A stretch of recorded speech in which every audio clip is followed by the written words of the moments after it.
Hey, when I talk, can you hear the background noise of the game? All right, welcome to the NAVSCAR Round 6 Pro Series, coming to you this week from Phoenix Motor Speedway. We're here to do 150 laps around this very unique track. Today I'm joined in the booth with Jamie Christensen and Dustin Phillips. Jamie, yes, we can hear you, but not your background music, so you're awesome. Dustin, guys, what's going on? What's up, guys? It's good to be back here for round 6 at Phoenix, and definitely one of my favorite tracks, so it's going to be exciting to see what these guys can do here tonight. Oh yeah, I'm excited to be here as well, and glad that the audio is working like it's supposed to be. So big field tonight, and getting ready to make my pick here and see if I can improve in the Battle of the Booth rankings. So yeah, everyone's been talking about your picks, man. I don't know what we're gonna. You're going to either prove everybody wrong, or you're going to send someone down in flames tonight. I'm excited. Well, I do what I can. You know, I do it for the broadcast. All right, just before we join the guys, they're on track right now, about 8 minutes left in qualifying. Let's take a look at our schedule, our point standings after 5 races. So right now we got John Fershing. He is in first with 183 points. Second place, Nate LaFleur, his son, just about 5 points back. Both those guys have secured spots in the chase, as well as Trent Potter. Those are our four winners. Fifth winner is Kelvin Allison, who is sitting in 12th. He's missed, I think he may have missed one race so far, but he's still secure in that chase position as well. What do you guys think of the standings? It's going to be tight, you know. I think it's one of those things that we've even seen some of the drivers talking on social media, on their team pages, talking about how they're getting a little bit nervous. We're getting close to the chase, and because of it, it's causing the tensions to get a little bit higher. Yeah, I definitely think there's a lot of separation from those top 5, 6 guys. You know, hopefully, we talked about it last week. Hopefully, going to see a new winner here tonight.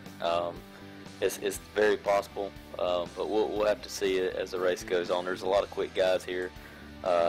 It's been quick all week, so we'll have to see if one of those guys will maybe be our first new winner here.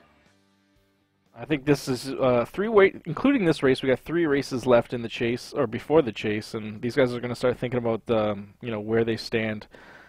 We did talk about how winning you're in is what these guys are thinking, but are we saying 12 people? I can't remember. Is it 12 people make the chase this season, or 14?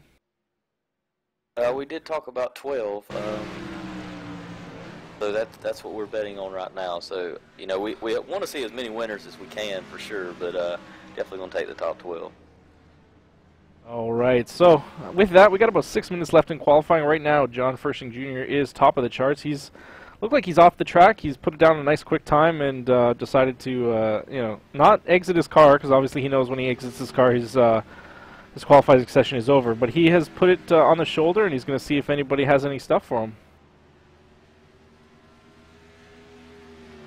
And that's some smart thinking there, you know. I mean, he's just seeing what the field's got. He's obviously played his cards and is waiting to see if anybody else is going to be able to get out there and challenge him. But, of course, that 81... he's pretty fast as well, and as a result, I don't know if they're sharing setups. We've talked about it in the weeks before, but those guys at the CRC shop, they really know how to get it done.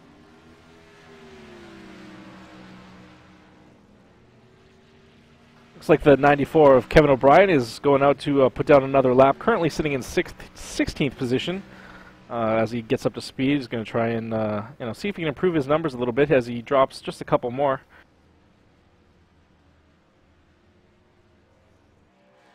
You know, and that's one guy I'd like to actually see get in the nice top 3 finish. I'd like to see him in the on the podium, if you will, to interview. You know, Kevin, he's always working hard here and in our sister league, and he's always kind of got some interesting things to say from down there in Australia. So I'd like to see him have a good night tonight. Yeah, he's well versed in different forms of racing. Obviously, joining us in the stock cars, but he does a lot of road racing as well, and we've seen him in a couple different series, and he definitely excels on those road courses. So I'm sure, if he keeps at it, he's going to improve, and he's always there every week. So I like seeing that dedication. Hey guys, just taking a look here in qualifying as we see Trent Potter jumped up towards the top of the charts in second there. Know about him, but they've been having some electrical issues here tonight, so we'll see if he can keep his car on track tonight and not have any electrical issues. Nate LaFleur is sitting on pit road backwards. I think he's in his box, just he's backwards because he wants to make sure that we see that he's not getting any service done or anything like that. Very unique way of doing that, though.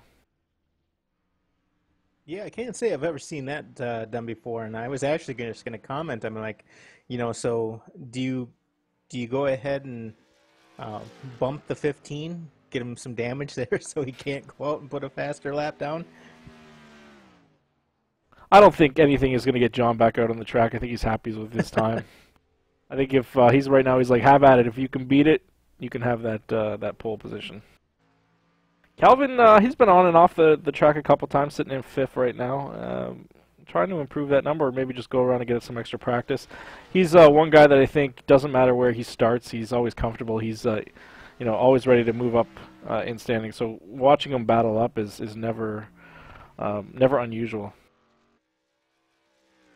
Yeah, and I don't know if you guys have had a chance to get out on the track tonight. I was able to put in a couple laps during open practice there, and the track felt good. It felt like it had a lot of traction to it. It's easy to overdrive a car here, especially in turns 1 and 3. But getting in and out of 3 is going to be an area to watch tonight, especially with cars behind you. While you might go in there and it might feel good, if you got a car right behind you, it's going to take that air off, and you're going to find yourself spinning around. I'm seeing some guys do it already without even a car around. So add a car to the mix, and it's going to get even more complicated. Well, we got about 2.5 minutes left in qualifying. Let's take a look at our Battle of the Booth standings. Looks like, 4 out of the 5 go to me, boys. You got some catching up to do. Well, absolutely. I'm going to work on that tonight for sure. All right, Jamie. Who is it that you're taking out of the race right now? I'm going with our pole sitter. Pole sitter as of right now. I'm going to go with John Fershing Jr.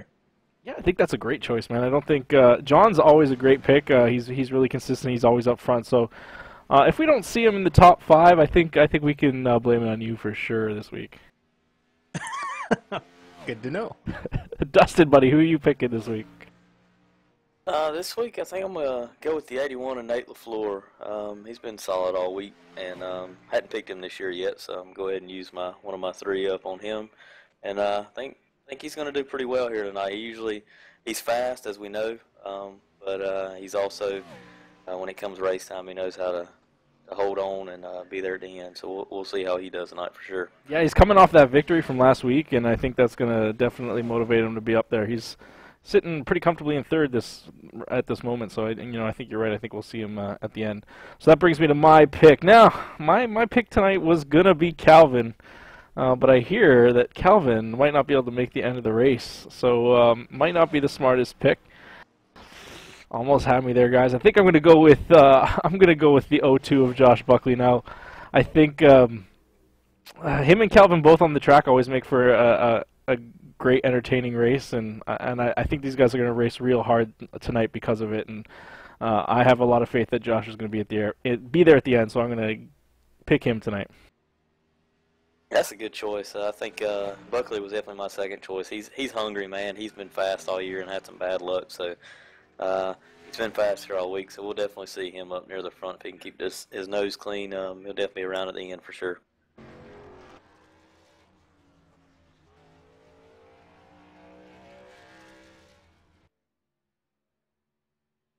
30 seconds left in qualifying. These guys are almost finished, and we'll go take it through the grid, see where we stand. What do you guys think of that race last week? Well, my opinion here, Mike, is that Kansas said he had a tire go down. I think Joey might have just cut down on him a little bit, and when that happened, the wheel just didn't turn like it was supposed to. So I'm not really sure what the penalty was for, but to each their own. Yeah, it's just bad luck, man. It happens every once in a while. You got the leader going around the outside, and you just accidentally hit the gas way too hard, and you both go out in the corner. I've seen that before, for sure. 2-race penalty, though. I think they're gonna appeal that. We'll see how it goes for this week, but it'll definitely, that chase, man, it brings it out, doesn't it? Well, absolutely. I think the fans, when that happened, voiced their opinion, and I think they were in agreement with Kenseth there. So yeah, I heard a lot of fan reaction, definitely saying Logano got what he deserved, and you saw the videos of his dad trying to get in the mix, and I think people want to see Logano fight his own battles, and on the track he's by himself. He can definitely do that kind of thing. So we'll see how it goes this week. Obviously, Logano is still fighting to make that last race at Homestead. So I doubt we're gonna see any type of retaliation on track. But yeah, it's definitely gonna make for some interesting TV. I would call that karma. Yeah. All right, we're gridded up. Looks like these guys are gonna be rolling real quick here.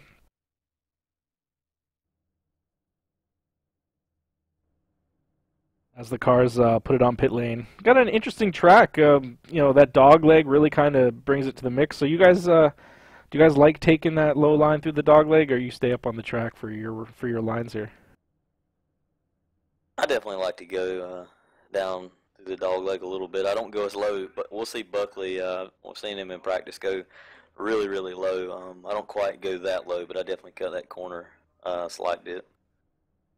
All right, just before these guys roll off, we got a bit larger of a grid, so let's take it through it. Row number 1, we got John Fershing Jr. and Trent Potter. Both of those guys have wins this season.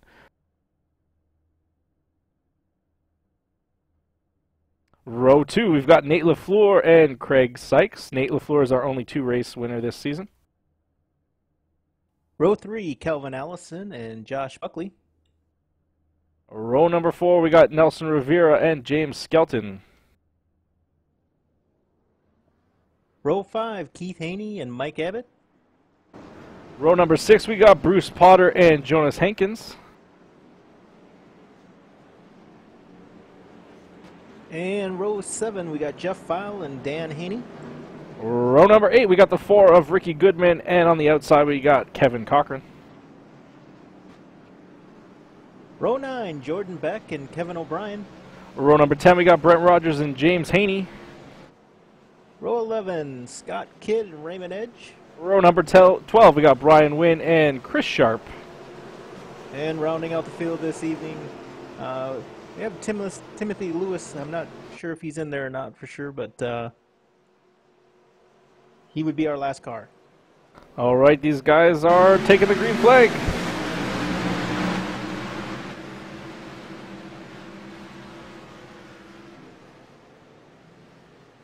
Good to see everybody kind of taking it easy there on the beginning.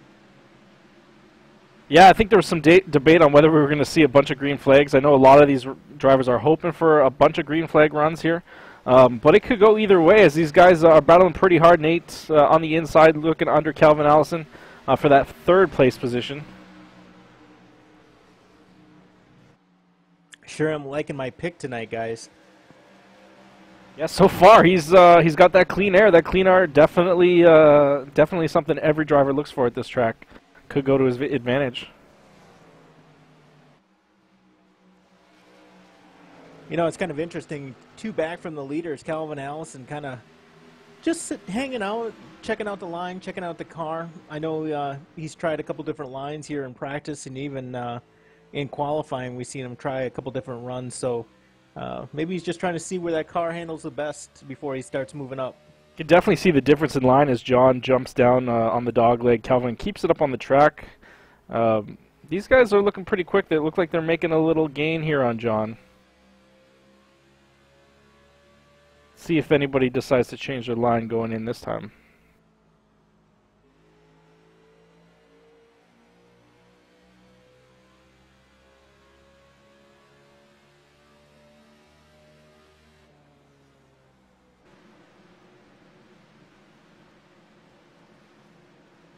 You know, Dustin had talked about it earlier, but that 987 of Trent Potter just looks really fast out there and is able to just hold his own, and is just really trying to drive his race. I think you bring up a good point. I think a lot of these guys are going to drive their own race here. You know, we're talking about wanting those green flag runs, and these guys are really going to race the track. They're going to try and make sure that they, you know, keep their stuff together. We're going to see fall off on the tires pretty hard here on that front set of tires. I think a fuel run we were talking about 33 laps, I believe, 33, 34 laps on a fuel run. I don't know if we'll get there. Let's see how it goes.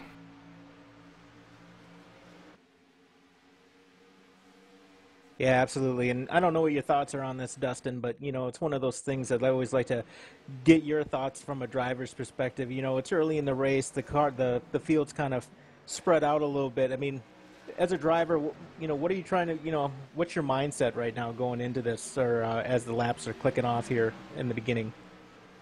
Yeah, Jamie, I'm just going to try to settle in and find my groove and just hit my marks, man, and just, it's a long race, got 150 laps here, and yeah, they'll click off here quick, and before you know it, these guys will be down to go time. But for right now, I'm just going to ride. Probably, I'm really surprised that guys have been pretty clean and giving each other room. So, you know, definitely might see a really long green flag run. And we're going to do that. We're going to settle in and get through these first couple of pit stops, and you know, then we'll start to see how my car is going to be over that run, and you know, make my adjustments, and you know, just be around at the end is my plan for sure. That's a pretty good. Go ahead. Oh, I was just going to ask him real quick if, you know, are you thinking pit strategy at that point? You kind of talked about the couple pits coming up, but, you know, if, you know, you get that first pit stop down, are you thinking 4 tires, 2 tires? And if 2 tires work for you, again, are you thinking 2 tires throughout the whole race, or are you thinking 4 tires? Well, you know, first off, I'm going to think, you know, if this is going to be a time to test that 2 tires, we're going to do it early and see what it does to us. If I don't like the way the car feels, then I'm going to, you know, go to 4 and just, you know, hope that everybody else is doing the same thing. If not, then we're definitely going to be off sequence. But I'm sure that we're going to have some cautions, and that's going to play into effect. So if this is a pretty clean and green race tonight, definitely it's going to be the difference on who can hold on for 2 tires or the guys that can't. And those guys will definitely be the ones to be there at the end for sure. Some pretty good racing going on in the back of the pack right now. Raymond Enge is trying to get around the 904 to Jordan Beck on the inside. Jordan Beck is fighting pretty hard there on the outside, holding his own as Raymond dives back in, trying to make it happen here.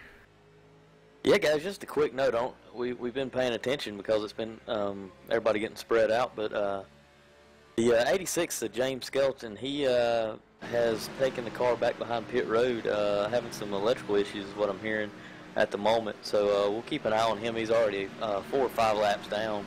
Well, we got a smoker and a caution. Our first caution. I don't know about you guys, but I really love that Pennzoil paint scheme there of Jordan Beck's tonight. That reminds me of the Steve Park days. It is a sharp-looking car. Looks like the 930 of Daniel Haney definitely got the nose crunched in there. Hopefully we'll have to check a replay here.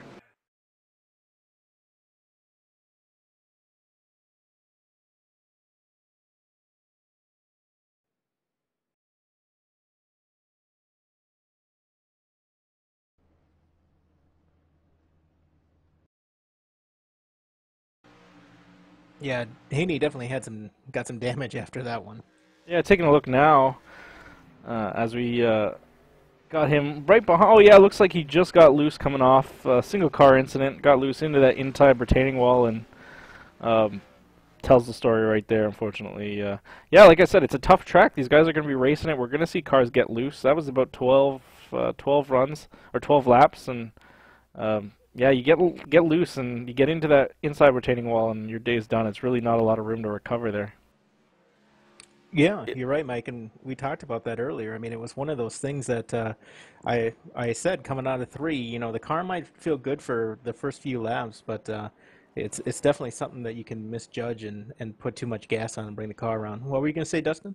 I was going to say we already see our first gamble as we got the 28 of Calvin Allison and the 81 of Nate LaFleur deciding to stay out on this first caution. I know that some of these guys were talking about tires were falling off pretty good, but you know these are two guys that stayed out right here that can definitely manage their stuff on two or no tires. So but, you know, this is good to gamble early. We'll see how it pays off and if these guys can get this track position and get out ahead, or we'll see if it hurts them. So it's definitely going to be fun to see these guys' choices over the night on how 2 or 4 is going to do for them. Well, I'll tell you, we got a couple drivers take 4 tires. You know, you're looking at the first 4 people on the track right now, going to be on dirty tires. But they might be saying that, hey, we stay out here, we get to a restart, and these guys wreck again. You know, I can come in on the next one. Yeah, it's definitely, you know, like we said, we're going to settle in here. We got our first caution, and you know, these guys are definitely experimenting. It's a long race, so if, you know, here they figure out, hey, it's not a smart idea to stay out, need tires, and they'll know that, and the team will go back to the drawing board, and, you know, they'll get these things righted and be right back in the hunt. So it's good to, you know, experiment early and see what your car will do with tires or no tires. So we'll see, and these guys are pretty smart with it, so they definitely probably thinking there's probably going to be more cautions than what, you know, than what we were expecting. So these guys could keep it clean, and we'll see if no tires will work, or if we get another quick caution, they have a chance to get in there and get them some tires. Joshua Buckley right now, first car of those new tire cars, and I just want to point out, Josh got a manufacturer change this week. He's driving a good old Chevy right now, and I'm not going to say it didn't have any way in my choice for picking him. Always like seeing the bow tie on the front of the car. Yeah, I told him earlier in practice it was good to see him in a Chevrolet. It's kind of hurt me lately to see him running that forward, but hey, you know what? He's been quick, so maybe his lucky change tonight, and he can keep that car up front the whole night. All right, looks like these guys are coming back to the green here. You gonna be super aggressive coming back to the green, try and make up some positions before these guys get spread out? I think it's going to be key to get as many positions as you can early, because we just saw in that little first short run that, you know, getting out, the guys are going to get single file and start spreading out. So hopefully we don't have guys too aggressive. You got guys with no tires and some with 2 or some with 4. So we'll see how this plays out here on this restart. It's going to be fun. Go ahead and ride along with John Fershing, and we'll see how it plays out from inside his car.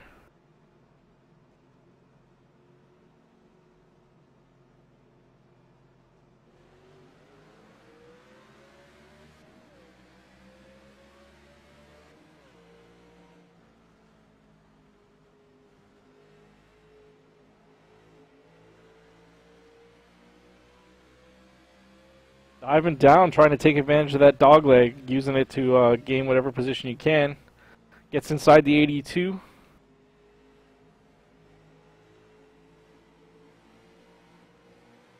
See up front, the 02 of Josh Buckley is trying to make some position there on Nate as well.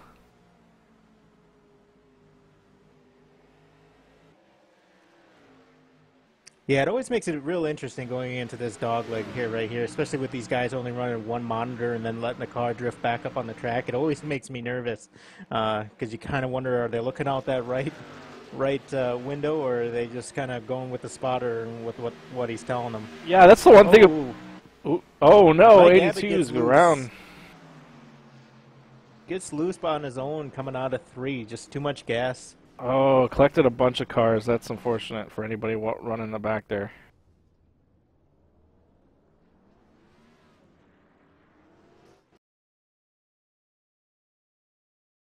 See if we can take a look.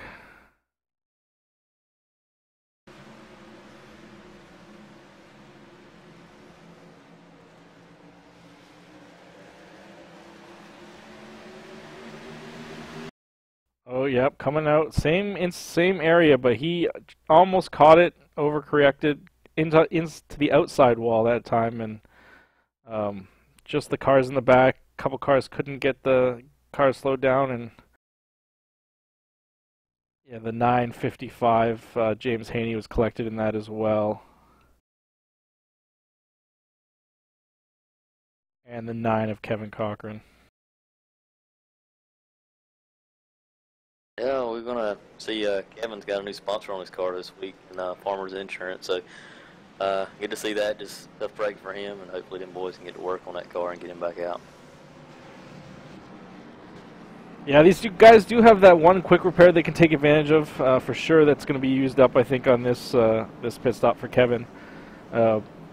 These guys got to play real careful. We're only 21 laps in, and you're riding along in the back. You got to be aware. You got to know that if there's a car spinning up there, you really got to get the car woed down. But you got to be careful, right? Because you got a car behind you. You slam on the brakes, he's going to just turn you. So it's a tough thing to deal with for sure.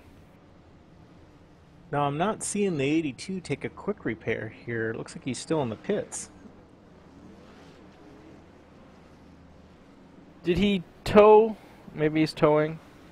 Yeah, maybe he had to tow. You had a good point there. I just noticed the damage hadn't gone away on his car, so I don't know if he was having a conversation with his crew chief or he was being towed. Yeah, he definitely towed. Looking at Nate LaFleur picked up a spot on pit road. His pit crew had a pretty quick pit stop. Looked like he made a track bar adjustment, 14 seconds, pretty quick. But Calvin Allison, he's 15.9. He might have to talk to them boys. That was kind of a slow stop for him. Only lost one spot though, so just kind of exciting to see some of this pit road action here tonight under caution here early. Yeah, it's interesting to see that Josh came in, John came in. Looks like they got some tires. Josh Josh stayed out. That's why he's leading, I guess. But those other guys that decided to stay out that first time did come in. So that means we got some new drivers up front. Nelson Rivera in the 922 running in third place. Good to see him up front.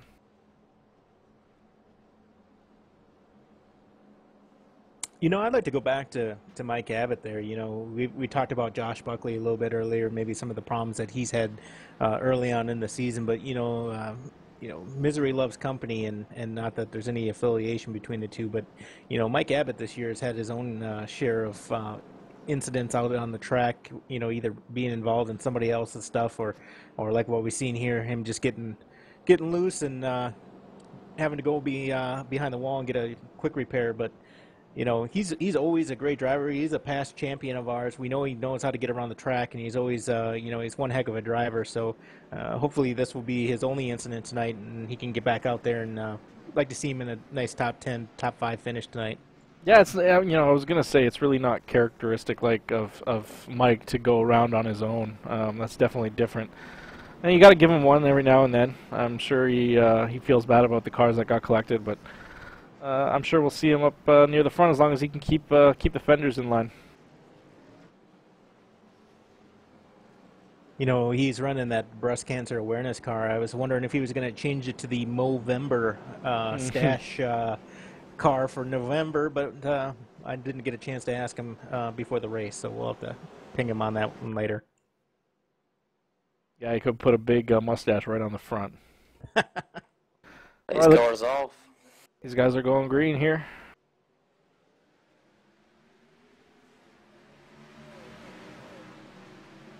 Interesting choice there. Buckley went to the outside there on that restart, so we'll see if that's an advantage to him coming off here. It definitely gives that dog leg to the inside car, but looks like Josh is able to get some speed carrying around the outside there. Yeah, Buckley's been fast here all week, so definitely he's been fast pretty much all year. I'm hoping he can put a full race together and be our 5th different winner. That'd be kind of exciting to see. Got some good racing going on right now between Nate LaFleur and Brent Rogers. 81 goes on the inside of the 8. 8's might lose another position here to Jonas Hankins. Maybe not. Yeah, and I don't know if you guys caught that, but right on the restart going into turn 1 there, Scott Kidd was definitely sideways, and I thought we were going to have another yellow there, but got it collected, and now he's back in traffic, trying to make his way through it and not lose too many more positions.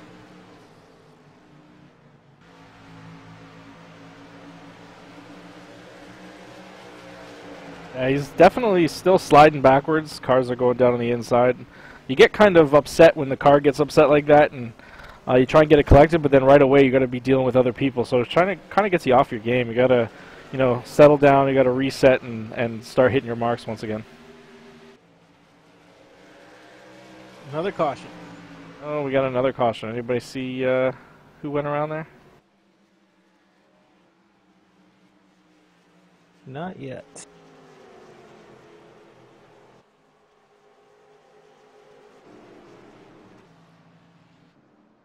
I did hear over the radio that the 930 of Daniel Haney engine let go, so we'll keep an eye on him. I don't know if that's put down some fluid and NAVSCAR officials decided to throw the caution or not, but take a look here.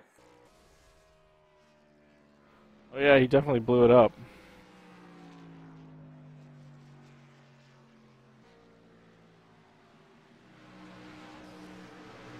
Yeah, from what I'm seeing, it looked like he had missing the hood, so I don't know if he chose not to use a quick repair when he was involved in that incident, just trying to work with what he had, but let's see if he's got another one, get back out there.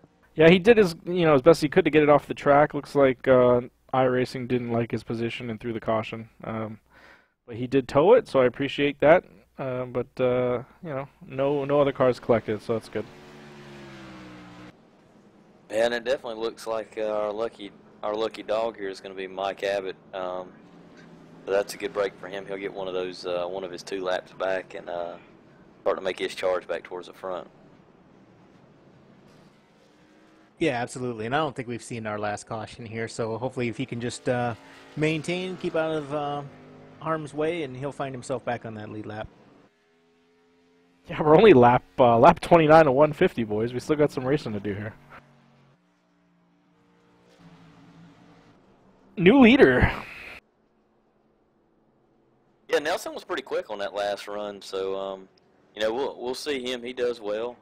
Hadn't talked about him as much this year, but the man has won some big races here in the past, not just here, but in other divisions. So he's definitely no slouch, and it's good to see him up front and having a decent run here early.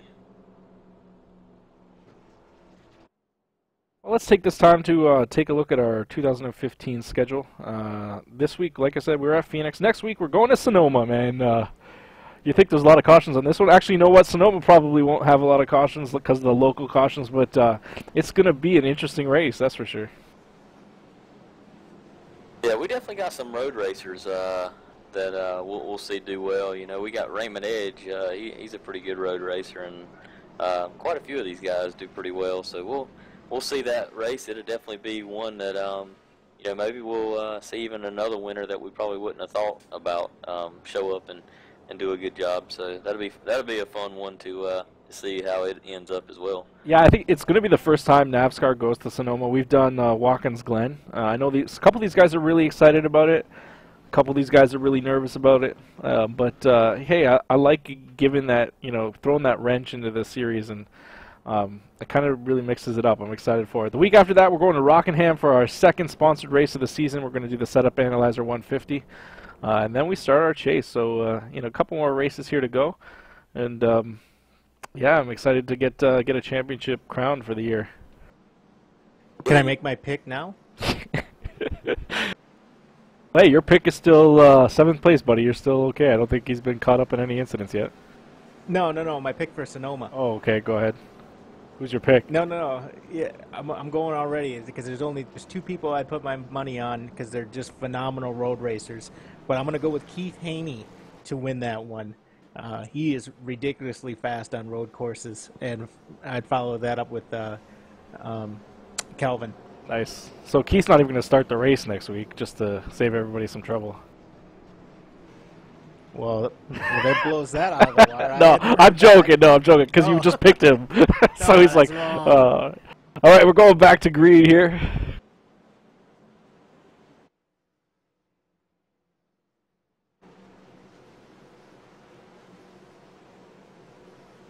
So we got a couple new cars up front. We got Trent Potter's in fourth. I know he's been up there a couple times. Jeff Files, second place. Nelson Rivera, first place. Should be interesting as we go to green here.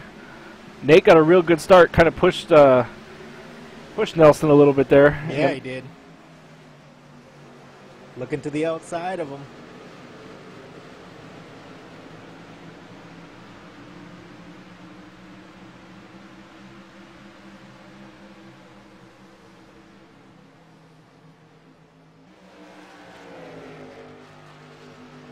Yeah, Nate's right on that bumper. Yeah, he's hungry, man. He wants that position. He wants that lead. But you got to be careful. You know, it's one of those things. You get in that corner, you're that close. You don't have a lot of time to react. But we'll see if he can take advantage of it and move past him. Well, that's the thing about this track, too, is there's so many different lines. You never know when someone's going to take a line that you're not used to, and when you're up on a bumper like that. Oh, a little bit of a bump there again. Just let him know. He's like, hey, I'm quicker. I want to get by you. Nelson may eventually say, okay, here it is.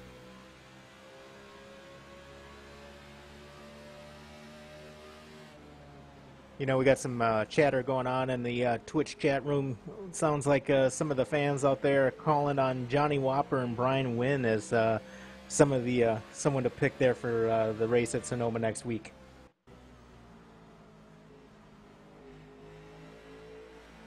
I've seen those guys on road courses as well. They're pretty good. I think we got about 5-6 drivers that next week is their race. We'll see how it goes.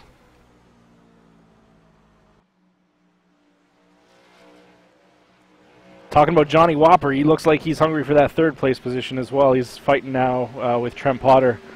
You know, I think fourth is probably as far back as he's been tonight. Let's take a look at his. He's been eighth, but you know, I've seen him in that top 4, top 3 for most of the evening, and he probably wants to get back to the lead here if he can. But I'm curious as to what your guys' thoughts are. I mean, when you ride that close to somebody, you're definitely being the aggressor, and I get that. But you're also burning your stuff up. So, you know, wise moves if you can get close to him. Maybe not so wise move, long term, long green flag. What are your guys' thoughts?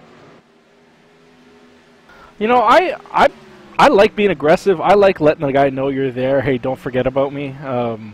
It puts him on edge, and there's something to be said about that. You don't want to let a guy get comfortable. You don't want to let a guy just turn his laps, because if he's capable of putting quick laps down, the more comfortable he gets, the easier those laps are going to come. So you keep him on edge, man. Yeah, of course you don't want to burn your stuff up, but if you can do it without really burning that right front, then yeah, I'm all for it.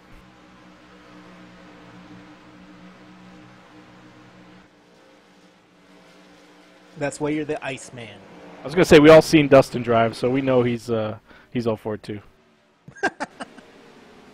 Yeah, I hear you. I was just taking a look at 922 getting comfortable. He's just starting to stretch that lead little by little. But these front two have definitely put the pressure on early, and they've opened up a little gap. So we talk about burning right fronts off. It's definitely easy to do, especially when you got a guy chasing you down. So we'll see how these guys, if we get a long green run here, a 25 lap run. You never know how these tires are going to be even worse for them. So and we'll see the real players. So I'm kind of excited to see and hope for a good long run here. We definitely got some good battling going back, 6th through 10th. These guys are all pretty tight, looking to make some moves here. We got Brett Rogers just behind Craig Sykes, and behind him we got Joshua Buckley. These guys are looking to get up front. I know Josh is definitely itching to get back up in the top 5, so he's going to be moving right now too. Just a couple places back, we got Calvin Allison in 14th position. Same deal. I know he's quick. He's going to want to get back up there as well. Caution. Anybody see? I didn't see it. Definitely going to be one of the Haneys here. James Haney looks like he's slow on the front stretch. Engine's going south, so we'll have to see what caused it. Maybe a single car accident. Yeah, he's smoking pretty bad there. I believe that's the second incident he's been in this evening. First one I don't think was of his doing, but tough break for James. Looks like that car's got some pretty significant damage to it. Just taking a look at the replay. Yeah, it looks like it might have been the same old story. Just getting loose, coming off the corner, and yeah, inside retaining wall. Cars were able to keep it away from him. He kept that to a single car incident, and yeah, he's rolling again. But I think, is that his second? Did he already use his quick repair? I don't know. I guess we're going to find out here as he's pulling into his pit stop. And I definitely don't see the car coming back. So it looks like he's going to have to do some repairs on that thing.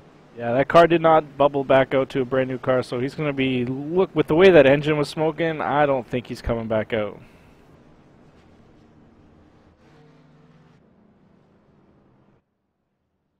Whole bunch of tough break for it. I was going to say, a whole bunch of cars on pit road right now. Everyone's getting some tires. Looks like 15 with a 2-tire stop. 81 took 4 tires. Bunch of different strategies here.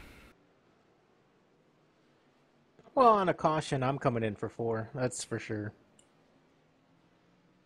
Yeah, but you can make up some time. I think you're right. I think we're going to take 4 every time. But, if you take 2 tires under caution, you've got an opportunity to leapfrog a bunch of people. But then you got people with 4 tires right behind you. So. Yeah, I was going to say, you might have those laps and hold that position under yellow, but under green it might be a different story. Well, look at that. Up front, we got the 900 of Brian Wynn.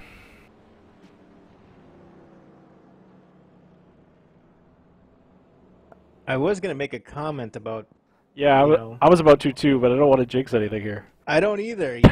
These drivers are really sensitive to it. It's like, Brian obviously was my pick last week and didn't fare so well, so hopefully tonight goes better for him. I'm liking that Frankenberry paint scheme. That's pretty bright. Yeah, that's a man's color right there. That is impressive.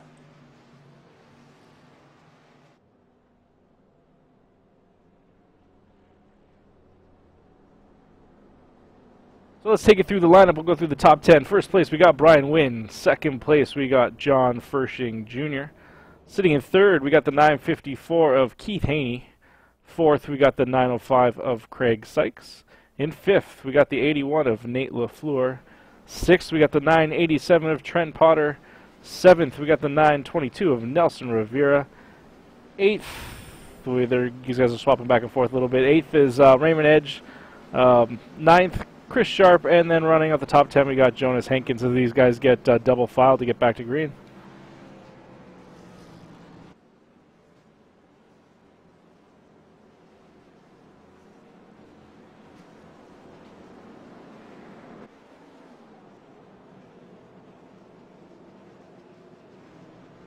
Did Jordan Beck in the 904, did he go a lap down for some reason? He's still on the lead lap. Yeah, I see him right on. now. I see him on the lead lap. Okay.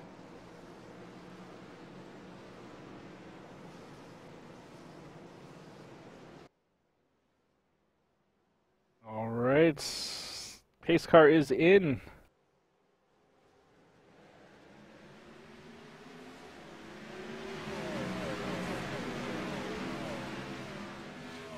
Nelson had a real good start there as he got real close to the 81 on that restart. We see Brian Wynn get loose and keeps it off the wall, so good for him. No caution. See if we take a quick replay here. He may have got a little help there. Yeah, he definitely didn't get going on that restart, so guys were kind of impatient there, and they might have got him into turn one. I scooted him out of the way, but we'll take a look at that. Yeah, that's definitely what happened. Looks like he just a couple guys behind him accordioning up there, and on a restart like that, you're definitely itching to get going, and just a little bit of a tap. That's all it takes. I'm just glad he was able to keep it out of the wall. And I was going to say, if he hit it and wrecked his car, I was blaming you for bringing up his number. Yeah, I didn't say nothing.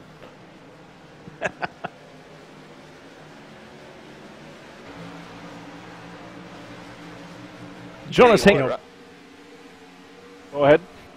Right now, the battle for about the Oh, 7th, 8th, 9th, and 10th is heating up pretty good. 13th and the 72 have some caution or contact. 13th is able to collect it, no caution. Yeah, just running real hard there. Almost a real big thing right there.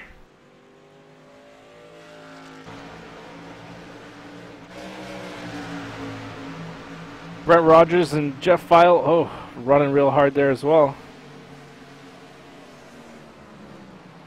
Going into that dog leg always is a tense moment. You never know what line the guy on the inside is going to do. So, as the car on the outside, you don't know how much room you have. And you brought up a good point, Jamie. Single monitor racing here can be a real disadvantage. If you got that 3-monitor setup, you can see so much more. Yeah, we see a lot of damage there on the outside of that 72. He's looking a little bit slower out on the track and almost gets into the 81.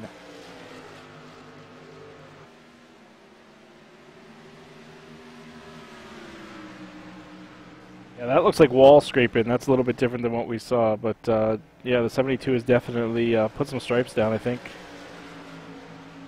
And he just goes high, lets the cars by. Got some smoke. Yeah, guys, I mean, as we look back up front, 15 of John Fershing Jr. has, he's checking out. Of course, Trent Potter's now they settled down. It looks like he's closed a little bit that last lap, but Fershing definitely jumped out there on that restart. Got a really good run from Brian not getting going there. So, wanted to see if we can see the 987 of Trent Potter and the 905 of Craig Sykes chase him down.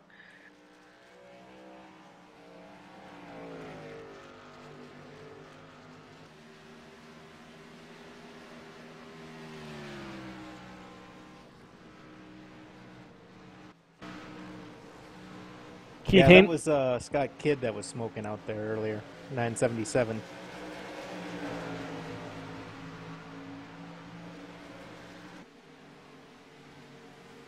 You know, we talked about it earlier. Mike Abbott, you know, went down 2 laps early, and he's already made his way back up to 12th. So, good job by that team catching a couple cautions back to back and getting his 2 laps back. So, good job by him, keeping himself clean, and hopefully have a good finish here tonight.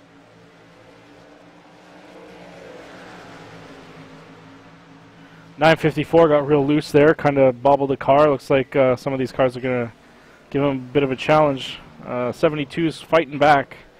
I know he's lost a bunch of positions since getting that damage. Looks like a bunch of cars want to get around Raymond right now. We got a caution, saw a car sideways. 94 of Kevin O'Brien. Let's take a look and see if we can... Josh Buckley. Oh, and Josh Buckley. 82 gets into the 94, spins him around there. Hey, what? Buckley's got just a little bit of damage, but you know, doesn't look too bad. We'll have to take a look and see how it is. But maybe not having to use a quick repair here early, so maybe a good break for him. Separate incident. They weren't involved unless they were checking up to avoid the 2.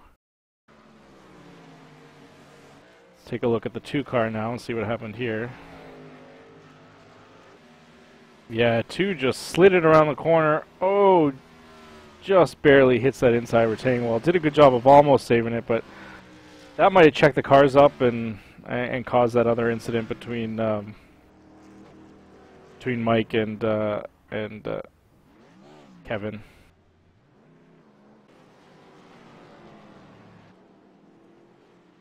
Yeah, I was starting to think Mike had a right front go out or something.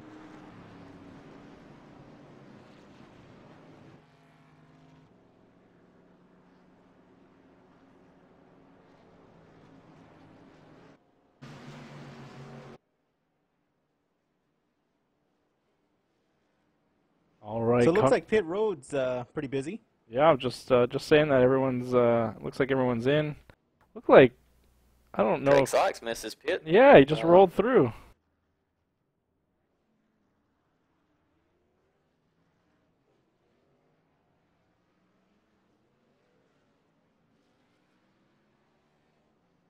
Yeah, that could end up costing him.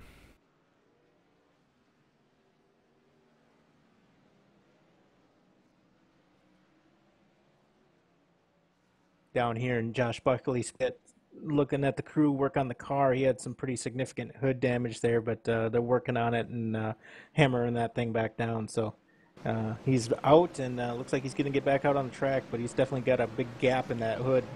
Kind of wonder how the air is going to affect that car. Oh yeah, taking a look at it right now, you're right. I think that could really hurt the handling of the car. Yeah, you can see right in there.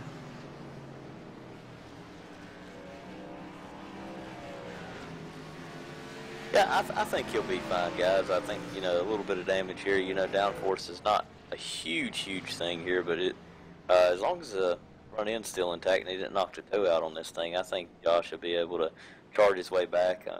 He came back from that last run, restarted like 18th, and got up to almost 6th or 7th. So he's definitely charging and hungry tonight. So, earlier in the week he was talking about this was one place he'd like to see him, this team pick up a win. So definitely keep an eye on him as these later stages get going. Dustin, did he talk about, when you were talking to him, did he talk about the reason for the manufacturer change? Is this a temporary thing, or is this going to be a full-time ride with him in the Chevrolet? Yeah, he was. They've been working on this deal for a couple of weeks now, and they finally got the car together, and waiting on one of those Hendrick engines, racing engines, to come over. Yeah. And they finally got it in, and it's good to see that because I'm a Chevy guy. But I tell you what, it's I told him it was a lot better looking to see him out there in that Ford than it was at, or that Chevy than it was at Ford. So I tell you what, I think it's going to be a good change for him. He's had some tough luck here early, so this team new race car, and it's going to be exciting to see what he can do here. Yeah, he's got the J&L or J.N. Phillips Auto Glass Chevrolet. Went with a whole new sponsor, brand new manufacturer. It's going to be interesting to see if that changes it for him here for the rest of the season. Well, pace car's in. We're going to go back to green here.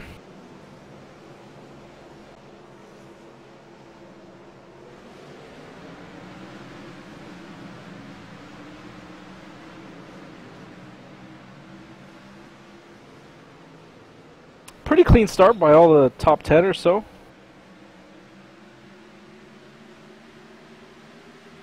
It's definitely funny to see the difference in how some of these guys stay up above the yellow line through that little tri-oval, and the guys that drop down, it almost looks like they're going to park by their motorhome in the infield. I mean, it's kind of crazy to watch, but definitely I've noticed. You think the shortest distance between 2 points would be faster, but I'd say some of these guys that are staying up, man, are sticking right with these guys. So definitely two different driving styles, but it's fun to watch for sure.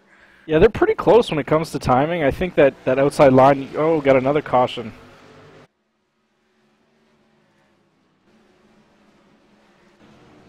And Jeff Fowle got heavy damage on the rear and left front of that car. So Jordan Beck got some damage. Mike Abbott caught up again, and maybe Scott Kidd. And of course, looks like Kevin Cochran has some issues there too. So a couple different cars getting some issues there. I think that actually may have started with the 2. Yeah, it looks like the 2 made some contact with the 82, spun him around. That's exactly what happened there. See if we can take another look, maybe get a better angle there.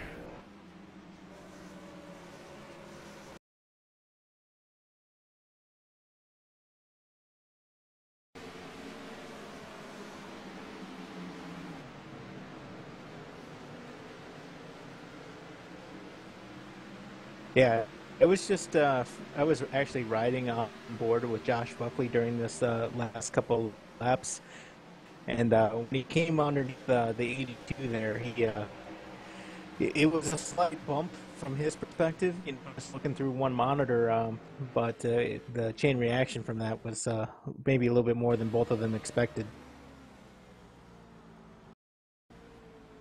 Yeah, it looks Yeah, we like hope we he. don't have no retaliation over that. But it's been such a tough subject over the last couple of weeks between these two race teams. So hopefully we can keep the tempers down here. Yeah, it looks like 82 maybe.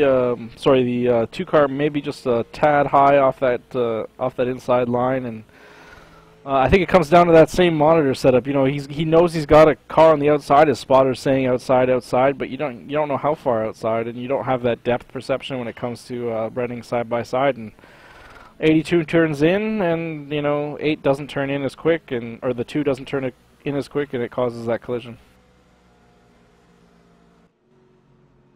Yeah, and that's one thing we've seen. These guys that are going down on in the dog leg and coming back on free, they're actually going wide in free. So they're using all of the track up to make the turn into 2, and as a result, we see what we do. But it's something we're gonna have to watch going for the rest of the race here.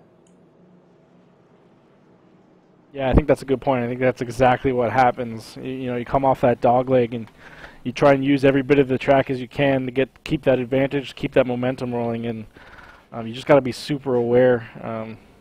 Hopefully these guys get it straightened out, and no harm, not too much harm done. But yeah, I don't think there was any intentional hard racing or anything there. I think that was just a lack, just not knowing where the cars are. Yeah, it makes it interesting, and we're starting to see some of the effects of the race here already. Taking a look at the 8 of Brent Rogers, he's got a little bit of damage there on the rear right quarter panel, if you will. Just some hard racing, and these guys, they're not going to use that quick repair. They're going to save it, and they're going to drive that car as it is, or try to get as much repairs done during the yellow flags as possible. But we'll see how that fares for Rogers here going when we go green. Looks like Trent is blipping out there. A little bit of lag. Looks like it's all good there now. Yeah, Trent's had some electrical issues all night, so hopefully that'll straighten itself out, and we'll be able to have him continue here. All right, we're going to ride on board with the 8 of Brent Rogers.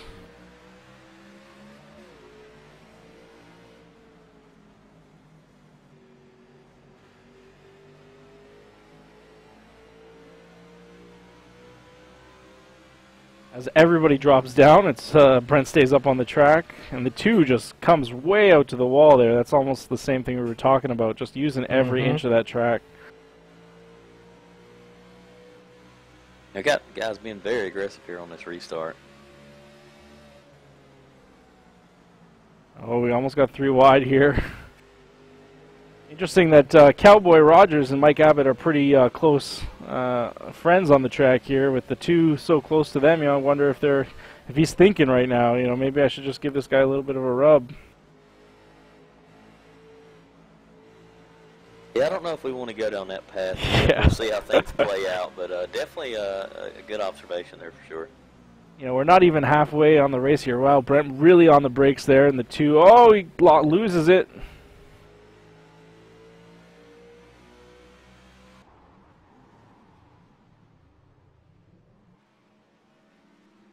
That's going to bring out the caution. Definitely flat spotted those tires in that going around with the car. So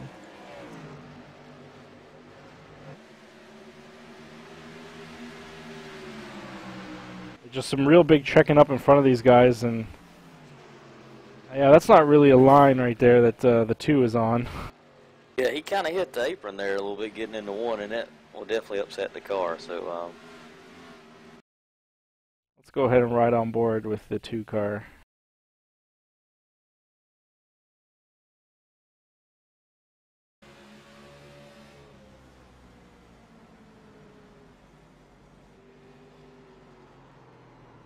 Yeah, he definitely put 2 tires on that apron, and that's really going to upset the car there. But Nate didn't really give him all that much room. But 2's behind the 81, so 2 72's job to avoid there, and he did a pretty good job trying to avoid him, and then just kind of lost it on the apron.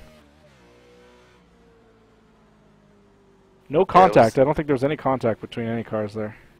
We see all the leaders come down except the 922 of Nelson.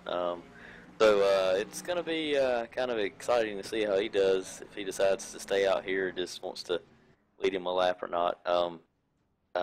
Definitely these guys probably going to get 4 tires again, I'm thinking.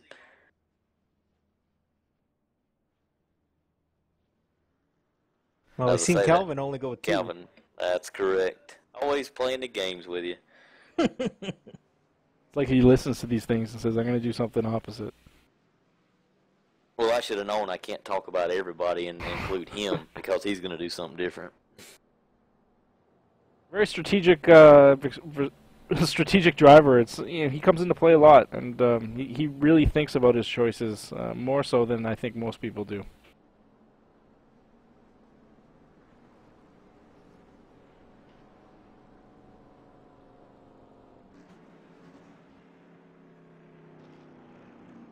Des, we're turning lap 71 here under caution, guys. You know, your thoughts on how the race is going so far, and what are you thinking is going through some of these drivers' minds? It's been in some trouble early, and you know, they got to be real careful here, but they can't be too careful and keep themselves near the back. They got to start making their charge towards the front. I think you're right. I think these guys are thinking, you know, well, I think some of these guys are thinking we're not even halfway yet, and how am I going to get to the end of this race? And I don't know if we start charging yet. I know some of these guys are racing real hard, like we're about 10 to go up front there. But I think that talking about that clean air, and that's important. Getting out in front and dictating your own race and not worrying about anybody else. A lot to be said about that, and I think these guys know that. So you get out in front. You don't have to worry about anybody else. You don't have to get collected in any wrecks, and I think all these guys want to be leading laps here. Yeah, I would agree with you there, Mike. I mean, I think it's one of these things, too, where we just like you said, they're trying to get to the front one way or another. You know, and if you're going to get in a wreck, it's going to be hopefully by your own doing. So I definitely think it's a smart move, but it's one that's going to come at a price if they're not careful. So, hey guys, developing story here. You know, we've got the 72 starting on the outside here, and the 922 with no tires. So these guys behind them are going to be fighting for position. You know, going to be cars scattered everywhere. So hopefully these guys can keep it together. And definitely going to be an exciting restart as we get ready to go green here. Yeah, I think we're going to ride this one with John Fershing. See how he's got Calvin Allison on the inside here, and these guys are going to try and make quick work of Nelson and Raymond. I know Nelson's been up front a couple times tonight, but I think these guys are quick. So we'll see how these guys do.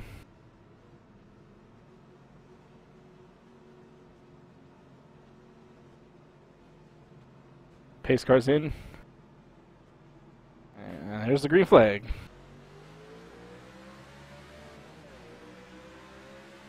Calvin got a great start. Looks like he had to kind of get off of Nelson there.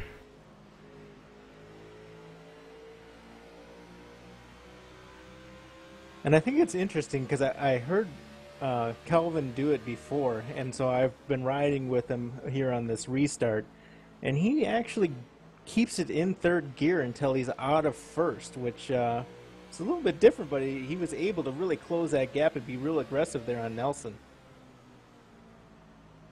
Well, you got a higher RPM range in third gear there. It gives you a little bit more oomph coming out through the corner. This might be a smart thing.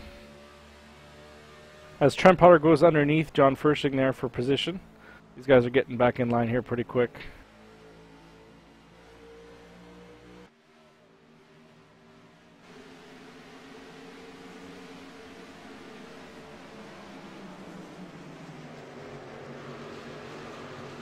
Trent looks on the inside of 72.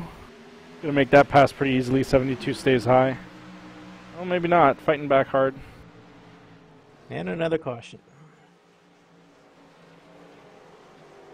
Yeah, this time it's going to be the 905 of Greg Sykes. Looks like he got loose getting into one there.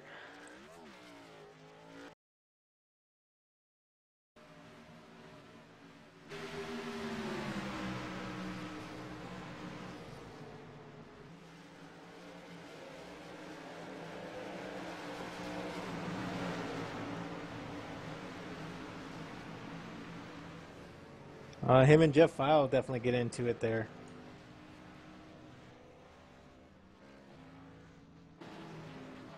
Jeff just looked a little bit slower there. And as a result, Brent Rogers almost gets into him, and then Craig Sykes gets involved with it. So Yeah, that's a tough break. I know Rogers was talking to him before the race, and he was really excited about his chances here tonight. Maybe not one of his favorite tracks, but definitely was excited to. I asked him how did he feel about maybe possibly being our 5th different winner this season, and he said he liked his chances, and he's played it cool here this first little bit and had him a little bit of damage, and we'll see if he can hang around here and be here at the end as we just got a little past halfway here. The 0-2 gets, the 2 gets his lucky dog position back, so he'll be back on the lead lap. And with this caution, let's take a look at our, make an announcement about our touring schedule. We're going to be starting up our Wrenchin' and Racing series up again, starting on Sunday. We'll be running every Sunday, open setup, Silver Crown cars. Got a couple different tracks here, but this is a unique series. Gives these guys a chance to play with their cars and work on their setups. We're going to start off with Michigan. We're going to go to Daytona, then Auto Club, Indy, Charlotte, and Kansas. I think it's a pretty interesting series. I know a lot of our guys are going to enjoy it. It is a dual league series, so we're running NAVSCAR and Red Light Racing. They're both invited to join the race. You'll find this race in our hosted section on iRacing. There is a password touring. And that said, you know what, we're not going to limit this race to league members. So if you have friends that want to come on in, you can invite them in. There is a license requirement. You do have to have a C license with a 3.5. I think a 3.5. Did we say 3.5? 2.5?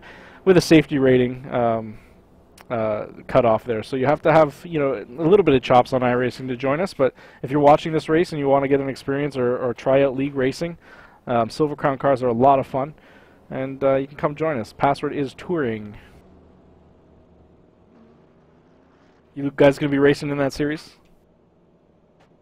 Always going to be showing up for that one, buddy. That's one of the fun ones. We're up here in the booth for the Pro Series, so that's about the only time we can get the cars out of the old garage and go race a little bit. So yeah, it's fun to get out there and run. I'm looking forward to it too. Silver Crowns are a lot of fun. A lot of those tracks are going to just be wide open, working on handling and it's going to be super fun, man. I'm looking forward to it.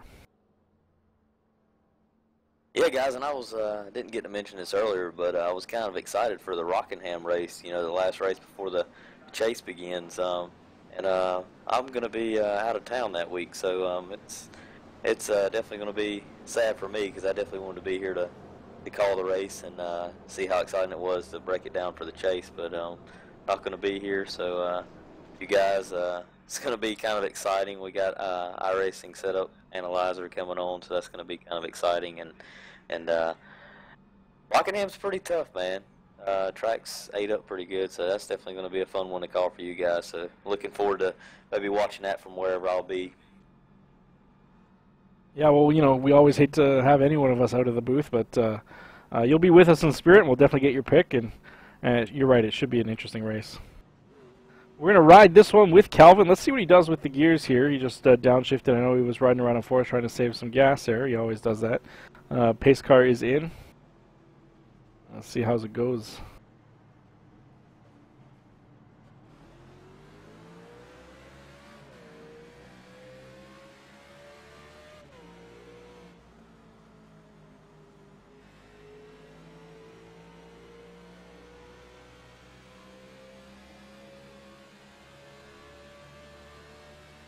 Yeah, definitely, he was in fourth before the corner on that one, but that might be because he has nobody in front of him.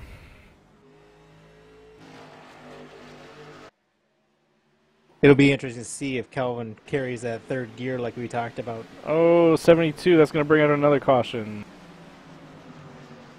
Yeah, that was kind of interesting to see before this caution came out. The 28, he's only on 2 tires, going to see what he could do versus some of these guys that had 4. So now that he's got this lead, it's going to be kind of interesting to see if these guys that come back down pit road this early or just stay out, or maybe some already thinking fuel strategy. Not sure.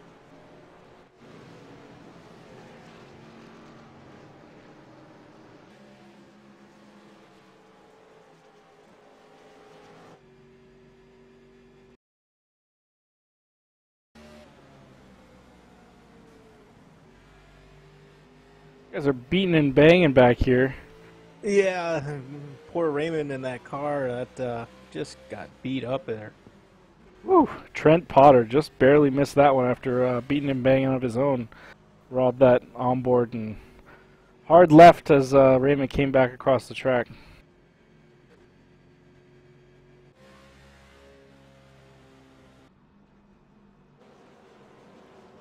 That's, I don't know, did anybody keeping track of how many cautions we've had tonight?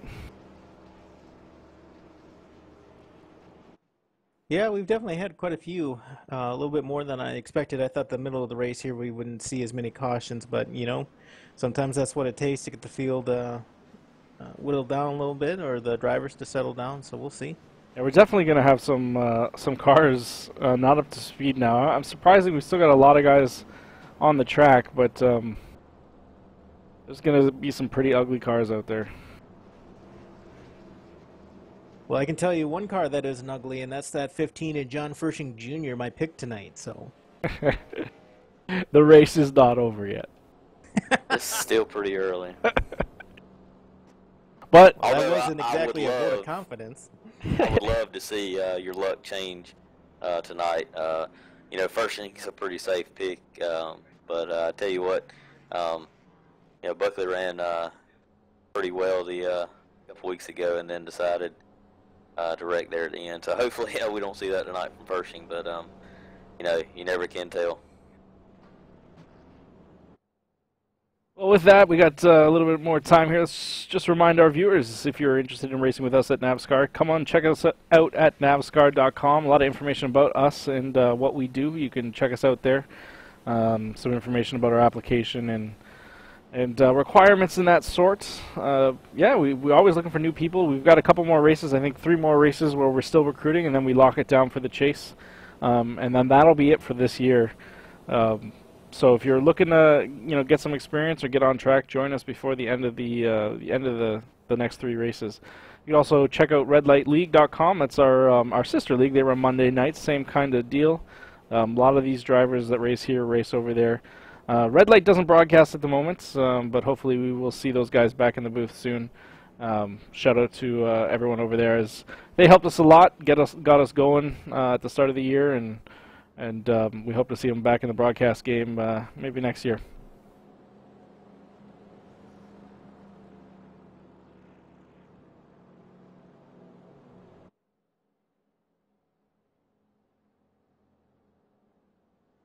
All right, looks like Ricky Goodman's coming in, topping it up. Tricky Ricky. Tricky Ricky, always doing something. This should be fun. This will be interesting. We've got Keith hanging on the outside. John Furshing looks like he opted to take that inside lane. Behind him, we got Nate LaFleur and Jonas Hankins. 3rd row, we got Craig Seitz and Joshua Buckley. 4th row, we got Trent Potter and Brent Rogers. And then that 5th row, we got Calvin Allison and Jordan Beck. So let's go ahead and ride again with Calvin and see if we see anything different on his gear selection.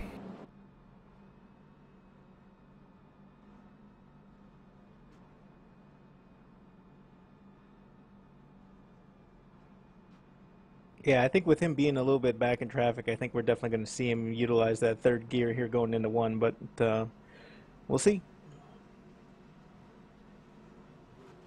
Well, you know, when you're back in the pack like this, you're not going to get a quick start like they will up front. You've got guys in front of you, so, you know, it's reasonable to think that he's not getting that full RPM range going into the corner. As we got that green flag, 3rd gear. Yeah, I don't think he changed into it. Yeah, he's still in 3rd. And there's that 4th gear. Yeah, interesting strategy. Just gives him that little bit more bite, I think, off the corner. You got to be careful though, because you do got a little bit extra torque on that RPM range. You could spin that car out pretty easily. But Calvin knows what he's doing, that's for sure. And we already got a good battle up front, as we got the 81 and the 15. Looks like they're trying to duke it out here real quick.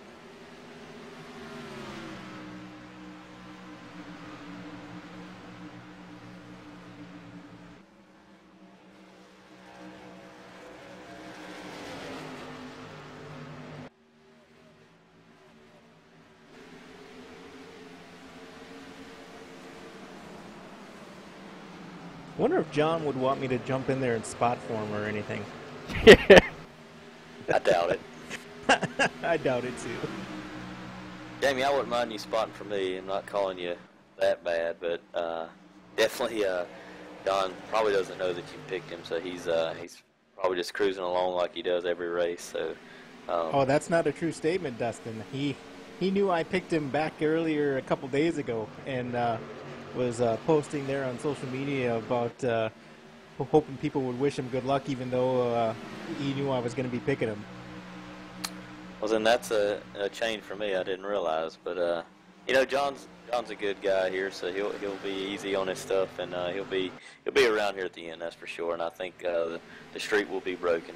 You actually bring up a good point, Jamie, and I know you were joking about it, but that's something that most guys don't realize, especially maybe our viewers. That you can spot. There are spotting channels that if you know a driver well enough and you think you want to help that driver out, you can replace the in-game spotter. You can watch from overhead and call the race for them. And you know what? I think that really gives an advantage to the driver that you're spotting. As Nate goes off the wall there. Yeah, he won hard on the wall. He's used to it, though. I'm sure he got it collected pretty good there. And it looked like he banged the whole side is pushed in, though. Yeah, he's definitely going to be hoping for a caution here quick. Yeah, that wasn't a tap either, man. He bounced it off pretty hard there. That front right tire is just sticking out. Well, hopefully he can keep pace, and we still got 58.0 as he goes around. And the 905 definitely got in the back of him there.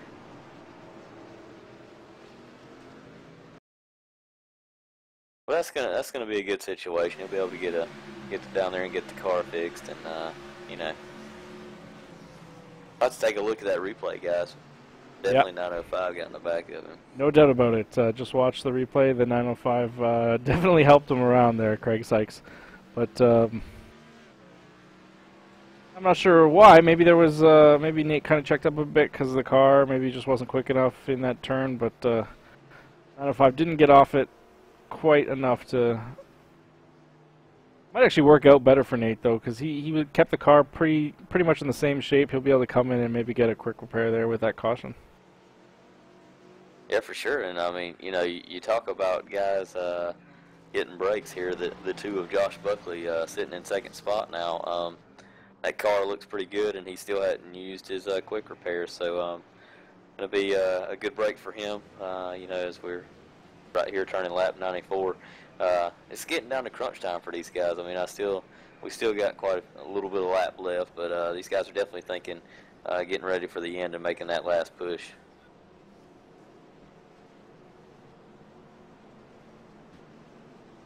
Yeah, so the spotting that we were talking about. If anyone's interested and you make friends with some of these guys, I'm sure some of them would love a permanent spotter. You can spot a league race on a league driver without actually being in the league. So if anyone's interested and you can work it out with a driver, just have the driver contact me and I'll set you guys up and show you how to do it. Keep in mind, it can be a stressful situation. I've spotted for Jamie quite a few races over at Red Light, and I love it. I think spotting is it brings that element of realism to the game, the fact that they have it in there. But it could be nerve-wracking for sure. Yeah, I would agree. I mean, you know, from a driver's perspective, when you're spotting me, it gives me perspective of what's going on around me. So many times you've been able to tell me, you know, change your line, back up the corner a little bit, calm down, whatever the case might be. You know, and it does. It makes a huge difference than just you in your own mind trying to listen to a computer spotter tell you what's going on around you. So I would highly recommend it if anybody has the interest in doing it. Yeah, that computer spotter, you know, only really tells you when there's a guy on the outside and this guy, you know, on the inside, and that's basically it. It doesn't really do anything else, and it's not even very good at that. It won't tell you, you know, 2 off, 1 off, real tight on you. And having that extra information when you're in the car, especially if you don't have a triple monitor set up, it can give you that competitive edge for sure. Yeah, speaking of triple monitors, I'm actually going to be posting here in a little bit to the NAVSCAR page the 3 27-inch monitors that I got set up. I got them did a blimp view, and it is pretty impressive. So got that on the new 4K video. I don't think it's going to show on Facebook, but it's going to be as good a definition as you can get.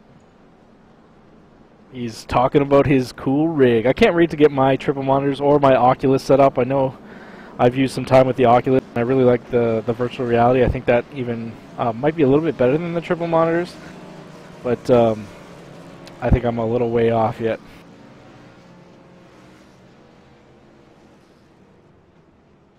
Now, have you done any racing with it, or you just kind of done some testing out on the track by I yourself? have done some racing with the Oculus. I wouldn't race it in a league race. I'm not that comfortable with it, but it's definitely really interesting. Like you see depth. You look out of the car. You look to the into the corner. It really adds that. The only thing I don't like about the one that I have is the dev kit, so the resolution is not up to par. When the actual release model comes out, the resolution is actually very good, or much better I should say, and it will be amazing. You just have to have a really beefy computer behind it. But if you can run 3 monitors, you can run an Oculus. So. And pace car's in. These guys are going back green. We've got Calvin Allison starting up front here. He did take that outside line.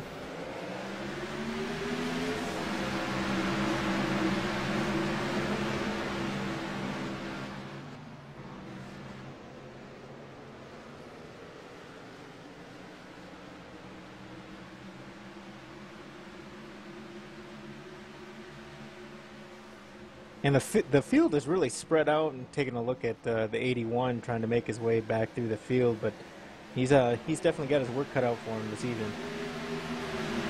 Did anybody see? Did he get a quick repair? The side of the car does not look fixed. No, I don't believe he did. We only, this season, just to remind our viewers, we switched from a 2 quick repair season to a 1. So you can only fix that car once, and that's new for these guys. So when we talk about guys coming in and sitting and repairing their cars early in the race and not using that quick repair, this is why. They want to save it until when they really think they need it.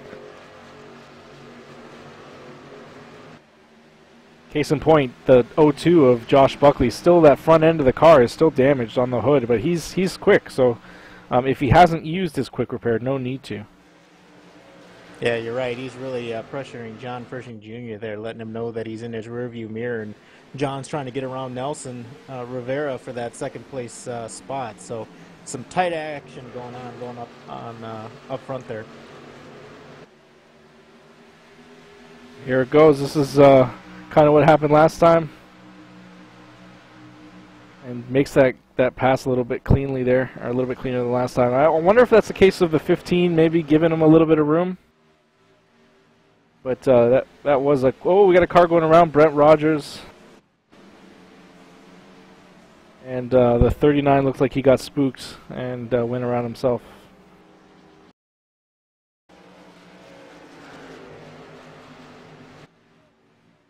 Oh, they both just simultaneous spinning.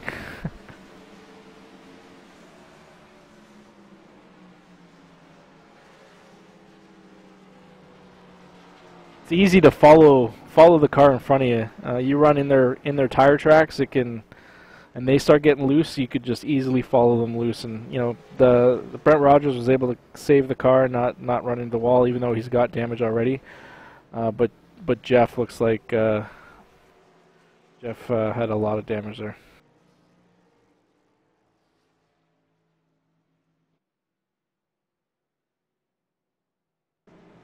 One of our viewers has asked if damage can make your car quicker. I would say in the real world, absolutely, depending on the damage you get. You get a little bit of fender pullout maybe, depending on the track you are. Might give you a little bit more downforce, might let the car handle a little bit more. Depending on the damage that you get some rear end damage, pull that spoiler out of the air, that's going to make you quicker. I don't think in iRacing a damaged car is necessarily going to be a faster car. Might be a better handling car. Yeah, it's interesting, Mike. I'm taking a look with our equipment here in the booth, looking at the 8 car, and it looked like Jonas may have started that, not on purpose. I just they were fighting for a line there, and as a result, I think that really messed up Rogers' line, and then I think he tried to get into it to catch back up with him, and just came around. So yeah, it's kind of interesting. Well, let's see if we can take a closer look then at it.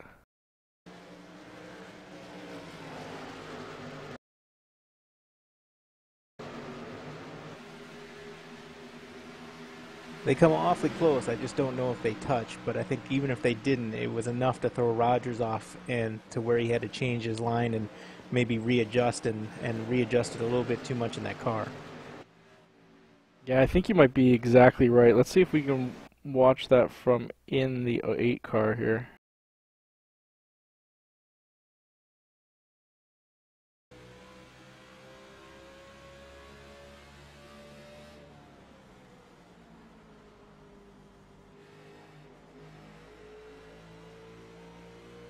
Now, Jonas is going to come down, make the pass, kind of push the 8 just a little higher than he was expecting to be, and he cuts down to maybe possibly do a crossover and get back on the gas. You can see him feathering the gas, and it just, those back tires just unhooked there, and that's it.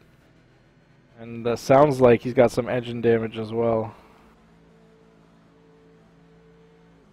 Yeah, that car's definitely been through the ringer this evening. As you know, we do watch him kiss that wall, and as a result, it's definitely going to have some impact on that engine. So, I don't know if he's got any quick repairs. He did. He used his quick repair up, so that car is nice. Pristine now.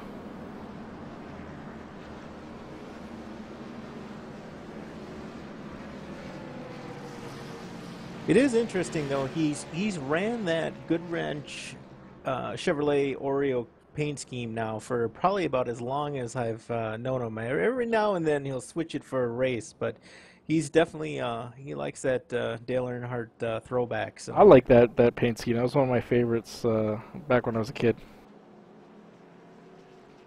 Well, you definitely knew who was coming. Yeah, you always knew who was coming when Earnhardt was behind you. You know, speaking of that, you know, somebody had brought that up, and I was curious of what your guys' thoughts were. But, you know, Dale Earnhardt was known to spin a guy out too, or you know, ask Darrell Waltrip Yep.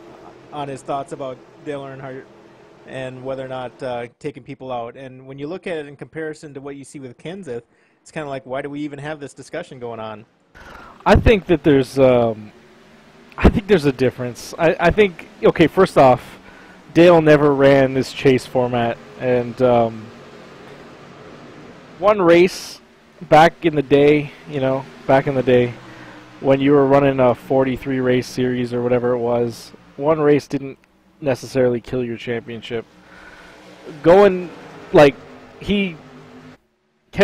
just destroyed Logano's chance. There's almost zero chance he has any chance at a championship, and being 9 laps down, 10 laps down to just destroy the leader who's winning the race, who's going to possibly win his 4th race in a row. I don't think we ever saw a situation where Dale did that. But yes, Dale would wreck somebody for sure. I think he was better at it than Kenseth was, though. I'm kind of hoping that they set both Logano and Kenseth together at the awards banquet. Got to put his father right in the middle. Well, new leader. Or Josh Buckley. back up to the front, we should say. He's led a couple tonight, but it's hey man, he was my pick, so I'm happy to see him out there. Safest place to be right now.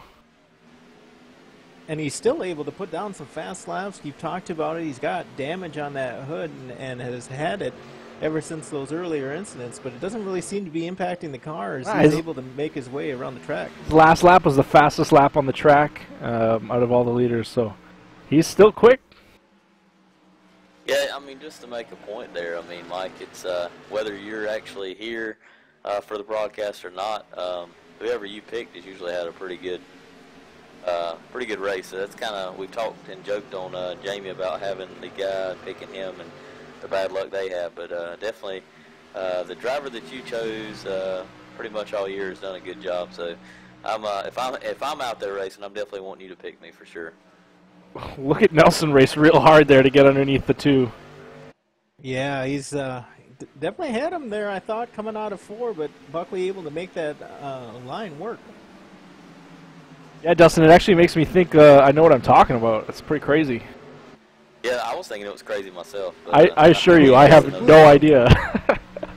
I just look and pick a name every week, man. And now Nelson's getting some Yeah. pressure there. Both of these guys now makes me think that Josh might not be super quick out front. Nelson's kind of giving him pressure. Trent's on him, and even John is. These guys are really hanging tight.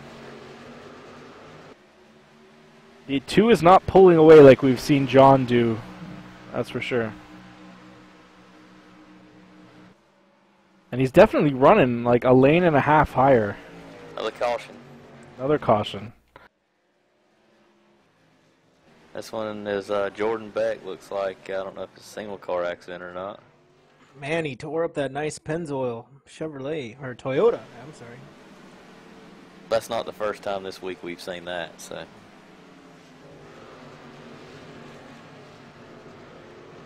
Pennzoil didn't fare too well at Martinsville, so. Yeah. Yeah, it looks like that was a single car deal. Looks like he just ran a little bit hard. Maybe the car got a little bit tight, bounced it off the outside wall, and that said it all there. Yeah, I don't know about you guys, but Nate, I didn't think he had used a quick repair earlier, but he definitely needs one now. He got a little earlier, he got a little bit more damage there during that run, so that car's really tore up there in the front. So hopefully he's got a quick repair and he can come down pit road and get this thing straightened out for this last run. Outside of that car, it looks like an open wheel car, man. Those tires both sticking out.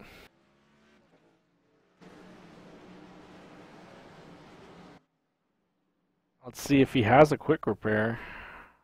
If he does, he's going to use it this time.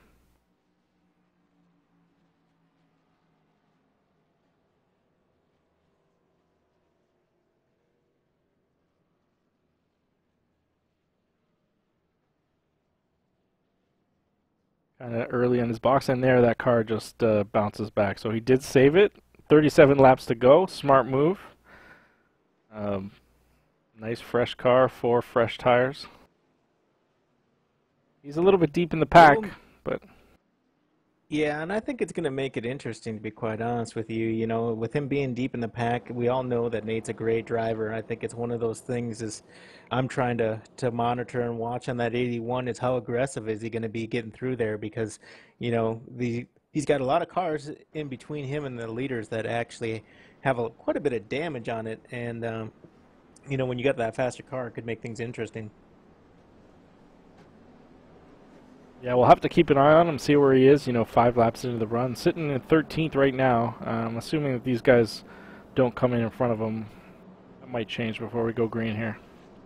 Yeah. And I believe he has a new sponsor, doesn't he? The 81? Same sponsor as always, CRC. Yep, for sure. Oh, my must not be updating. I'm seeing iRacing. To refresh that trading paints, my friend. I tell you one thing, guys. As we're sitting here under caution, I'm seeing him. You know, he's probably going to be restarting in 13th unless we get some shuffling around here. If I'm Nate, I'm 36 laps to go. I'm gonna try to definitely stay out of trouble and try to move towards the front. But I'm thinking I'm going to need at least one more caution if it can gain some positions to get up with those leaders one more time. The closer you are to the front on these starts, man, you see how important it is as these leaders start to stretch it out. So it's going to definitely be a hard road for him if he can't get another caution here before this race is over for sure. You bring an interesting point up. We got 35 laps to go. I put a fuel run at 33 or 34 laps. I bet we see some guys come in and just pack it full of fuel here, hoping that maybe we go the entire way, but I think it's pretty unlikely that we go the entire way without a caution. Yeah, I guarantee if one we hadn't talked about tonight couldn't make it, Butch the Butcher Frazier, he'd be one that would be saving for sure. And I guarantee you, if that car could only get 34 laps, he'd squeeze 34 and a half. So as we go back green, definitely exciting to see him each and every week.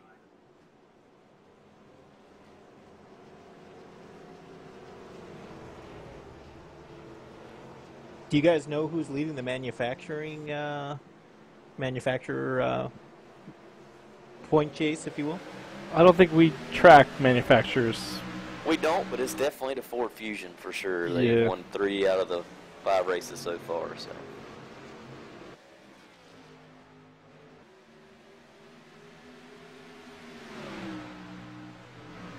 Two just dives in like crazy to see those cars just dive right into that shoulder, but it's the nature of the track. Getting kind of aggressive up there in the front, isn't it? Yeah, and hey guys, go ahead. We're down to 33 laps to go. So these guys are definitely pushing it hard. So we got 4 wide, 3 wide coming off that dog leg. That's a scary situation right there. But these guys keep it together as Calvin's fighting now too. He sees the front. He wants to get in on that action. Yeah, just rolled that car right in front of the 15 of Fershing Jr. As he goes around the outside of the 13, Jonas Hankins takes that inside lane. Oh, he still was able to manage to drop down and get that. On a move right now. And Josh is just not able to pull away. I really think it's because of the way that the car is damaged. Josh is a fast driver, and I think that if his car was 100%, I think he'd be gapping a little bit here. But right now, it looks like he's holding up the 2 cars behind him.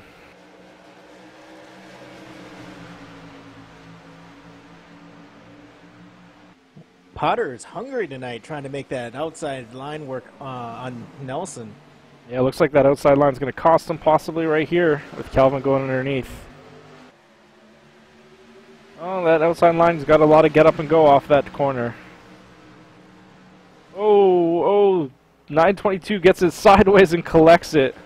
Oh, and the 28 goes around. Oh.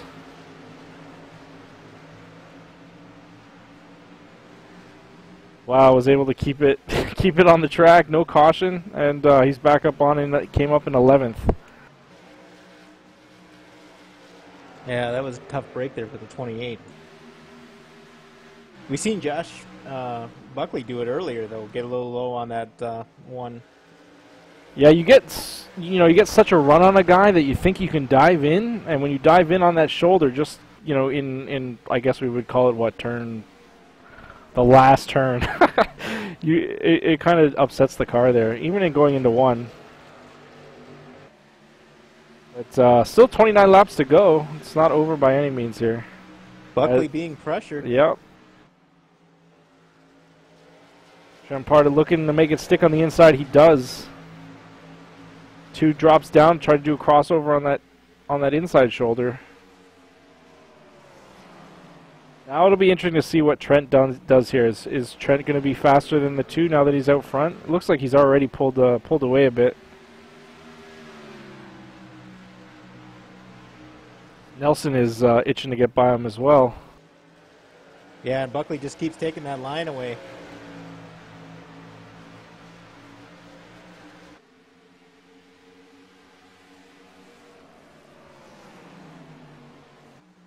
Oh no! Fershing Jr. hits the wall. And LaFleur gets collected as well.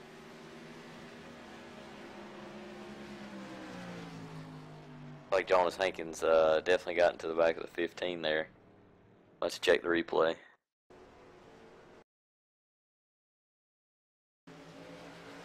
Let's take a look at the replay. The 15 has to tow. That's going to cost him here. Yeah, 15 comes down underneath the 13. Kind of drifted out though. Yep. Oh, and takes out his teammate. Oh, and then gets absolutely destroyed. The tough lick right there. He can make it back to pit road though. I think he still got his quick repair. So he did tow, so hopefully we get it. He has a quick tow and maybe gets it repaired, but he's gonna go a lap down here. Yeah, he really got crushed. Yeah. Told you it wasn't over, Red. I have all the confidence in that CRC team to get back out there, get the lap back, here's the thing. We talked about it earlier. You know, we've talked much about the bad luck that Jamie brings, but here we are. Got the two of Josh Buckley. He's sitting out front, and both of our guys get collected there miraculously. So we'll see how this points battle goes, but it's starting to get a little bad taste in my mouth for sure. And Josh Misery is loves company. pulling out, and let's see if take a look at that car, see if he used a quick repair on the 2 car. Doesn't look like it. Quick repair. Yeah, still has that damage. I wonder if he used it up earlier. I can't remember, but I think that just is going to keep him from winning. Did he? Maybe he did. That's right. He was in a couple incidents, so possibly. I think that damage is going to keep him from winning this race. We'll see how it goes.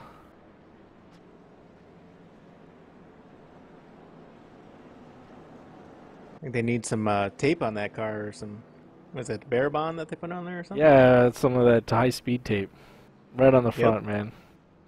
That would solve his problem. I think it would. I think that gap right there is what's going to cause the problem. You put a little bit, close that gap, I think his car's good.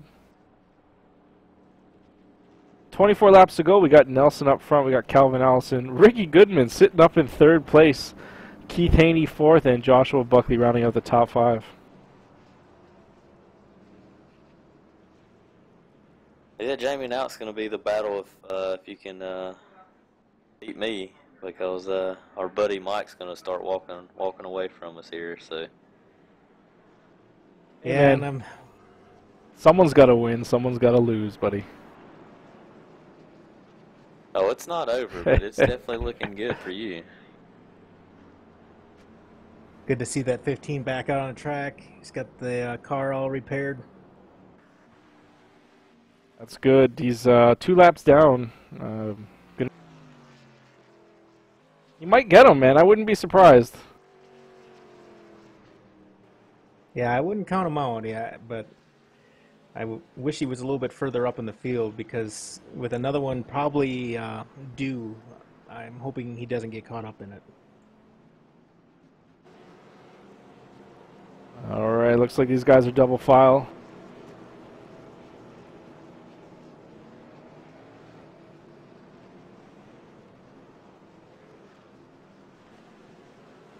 Guy we ain't talked much about tonight is Ricky Goodman. He's going to restart here in the 3rd position, it looks like. Yeah, we're going to keep an eye on him and see how he does. This is definitely the highest he's been all evening. So, Did I see the 82 came back out from the garage? I did see him on the track. How many laps do you have him down? 35. Oh, that's the interval. 44. Yeah, I got him down 44. And green flag. 2 cars pushing the 4 into the corner there. 4 gets a nice run. Got some clean track there. He's drifting a little bit high. 2's going to go as the 4 slows it down. You got trapped behind him there.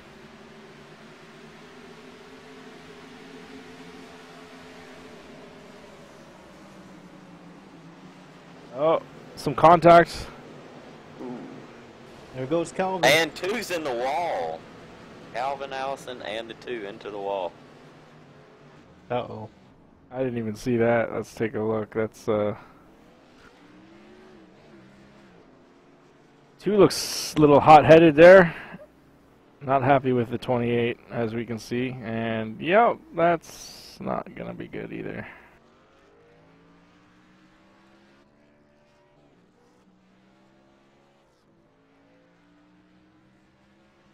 We might have to issue some of our own penalties. Take a look and see what happened.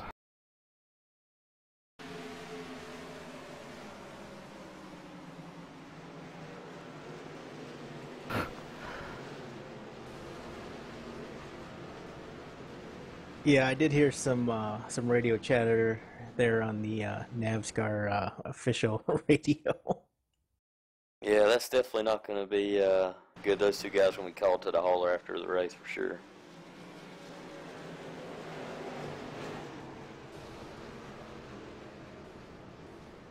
Let's go right on board of the 28. See if we can take a look and see what happened there. Guys, I'm going to think here, you know, the 2 got in the back, you know, hard racing into the back of the 28, whether it was intended or not. It's not for us to say, but after that, it looks like the 28 just broke loose and got back into the back of the 2, and the 2 thought maybe otherwise. So I definitely need to think both of them need to take a look at the replay before any judgment is set. Yeah, I'm looking at the replay right now, and good thing about this in-car camera is you can look at the driver's hands.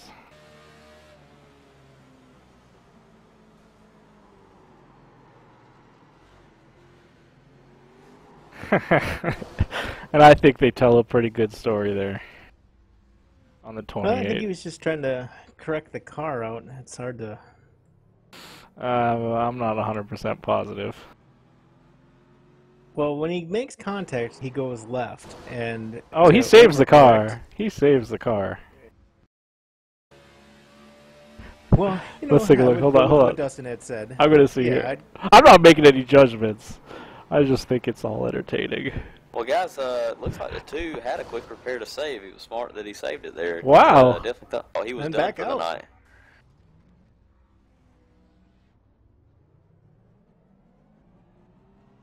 Not really sure if, guys, we'll have to get down there in the hauler and see if, I have to do a judgment call on that bump under caution. I know we've talked about that before. Never really had an issue with it much, but definitely a good attitude to have there. Yeah, I don't front stretch. I don't like that either. That's a pretty... It was more than a bump. Looks like the 2 cashed in his quick repair as well. Oh, we already said that. Did the 28 have a quick repair as well? Yes. Oh, yes, man. 28 as well. It's not over.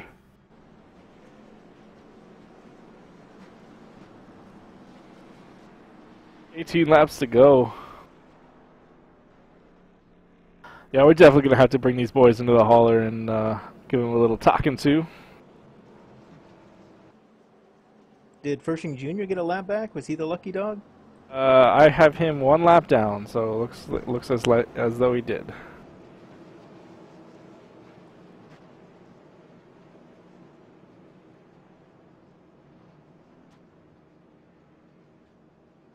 Well, this is going to be an interesting restart with 18 to go.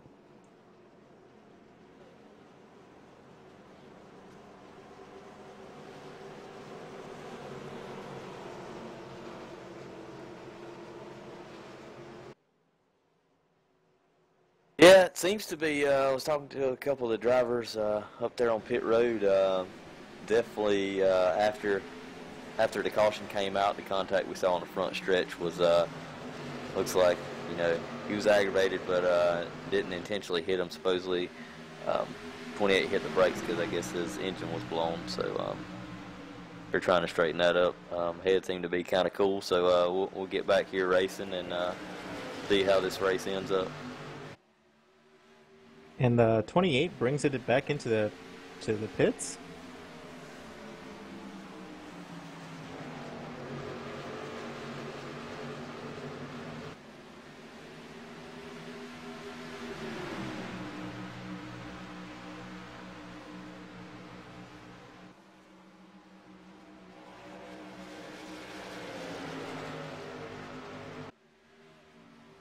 Ooh, Jonas almost hits the wall there.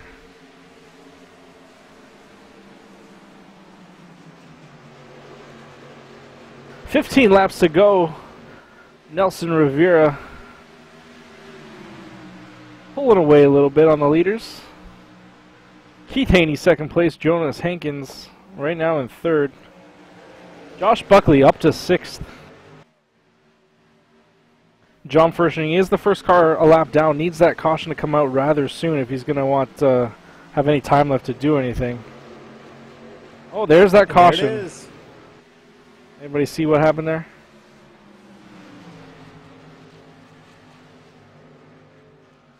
I think James Skelton was involved in that one.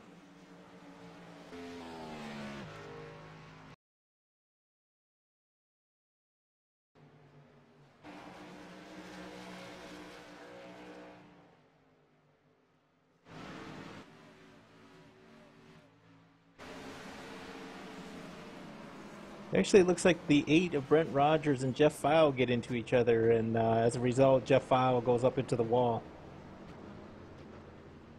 Let me take a look and see if we can get that on replay here. Oh yeah.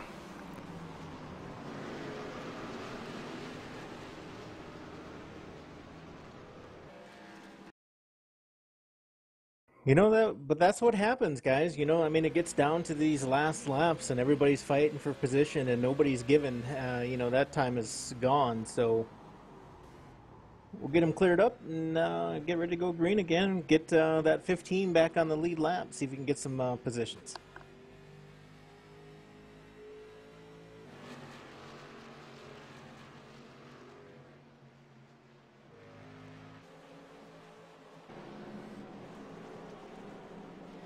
12 laps to go. That should get us back to the green flag for about 10 lap shootout. John Furshing is rolling his lucky dog lap right now. I have Calvin Allison still on the track in 12th place.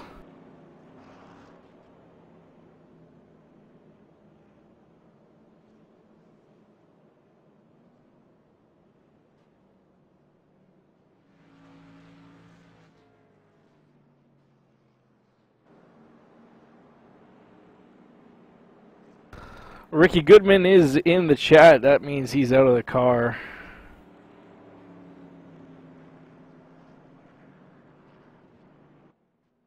Tough to see his race the way it did, but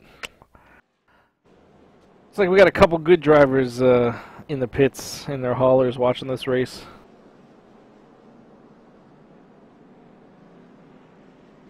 So just curious, Mike, you know, one car that looks really good out there, I don't see a speck of damage on it, is that 959 and Bruce Potter.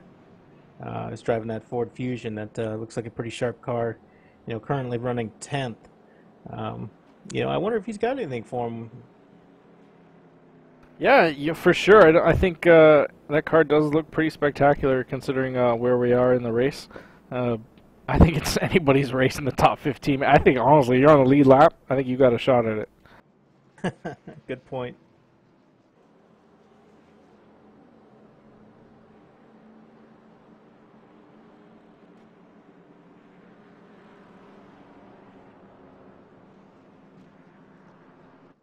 All right, these guys will be double filing up right here.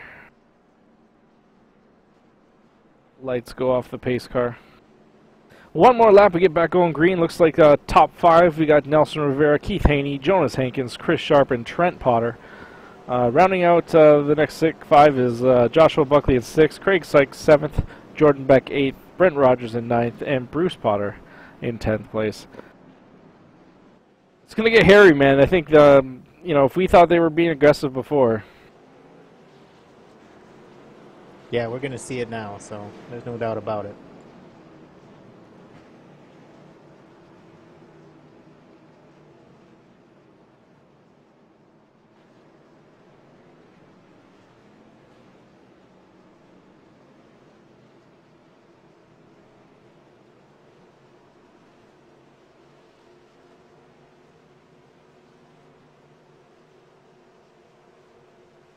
Pace car's off.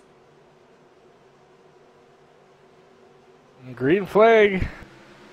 Great start for the top 4 or 5 rows. 15 is making up a couple quick positions there. Oh, Josh Buckley gets door slammed. We do have another caution. See if we can take a look and see what happened there. Oh yeah. Did a good job collecting that car. Real good job collecting that car.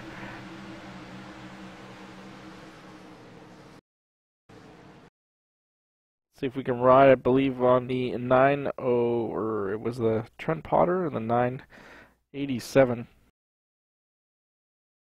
And it was Kelvin that looked like he brought out the caution there.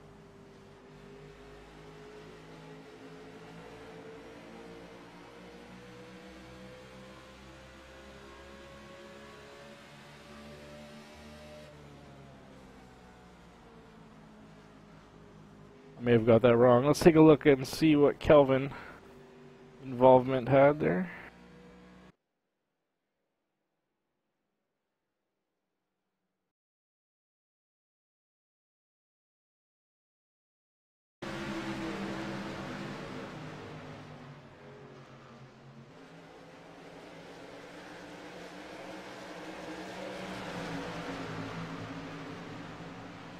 Oh yeah, he just, oh, that was a tough hit.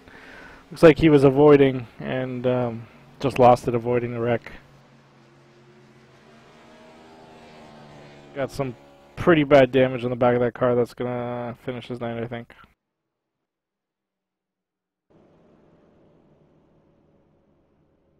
Well, at least he's not smoking. He's not smoking. Looks like there's maybe some body damage that he might be able to get banged up and finish the race.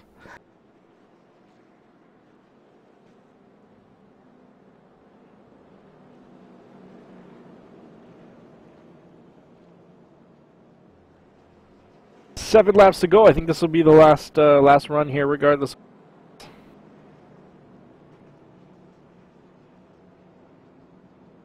Yeah, I would agree. I'm taking a look at Keith Haney's vehicle. It looks pretty clean. Looks like he's definitely got a car to contend with here. As he's got Nelson just going to be either on the inside or outside, depending on which where he decides to start. But definitely looks like one to contend with here. 28 does a good job staying ahead of that pace car.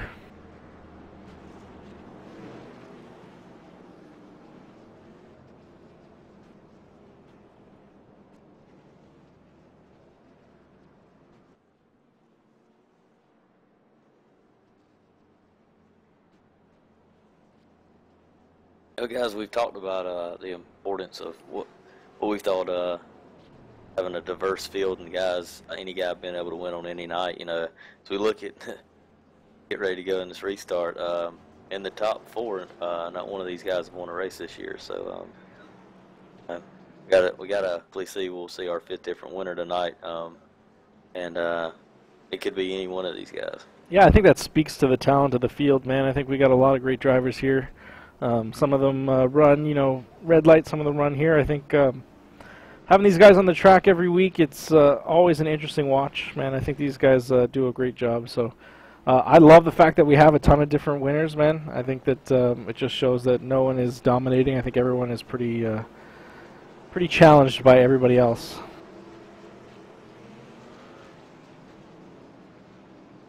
All right, this will probably be the final restart of the race.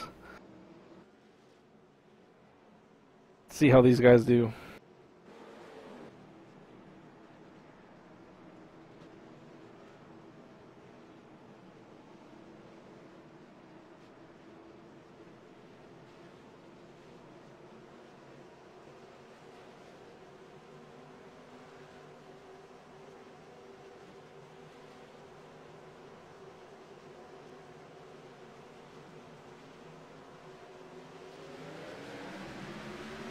Green flag.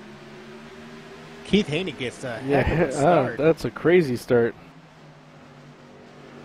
Yeah, guys, and he didn't jump it either. That was a little sleeping on the rest of those guys. Good job by Haney.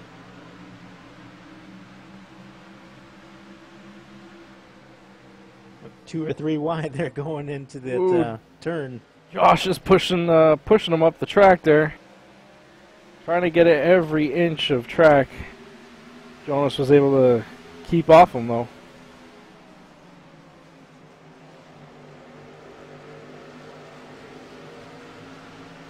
Yeah, Buckley's moving his way through the field for sure. Yeah, it's go time. 3 laps to go. He wants to get up there, see if he can get a second place, possibly even a win here. Keith is definitely quick out front, though. It's going to take a lot to challenge him.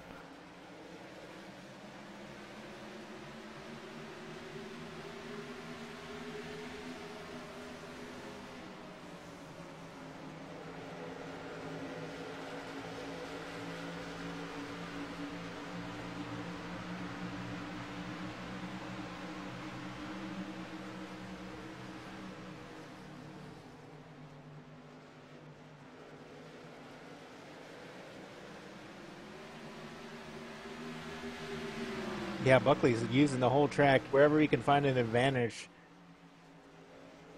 That's an impressive run, considering 30 laps ago he was out of it. Final lap.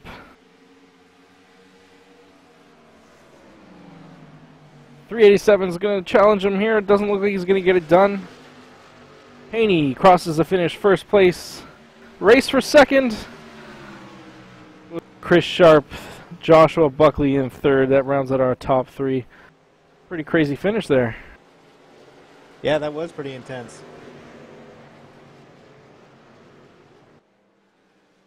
Keith Haney back to the league. Second week back to the league. Takes home the win.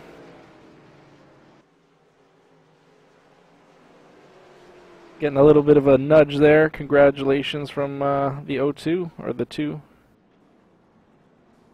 Everyone else wrecks.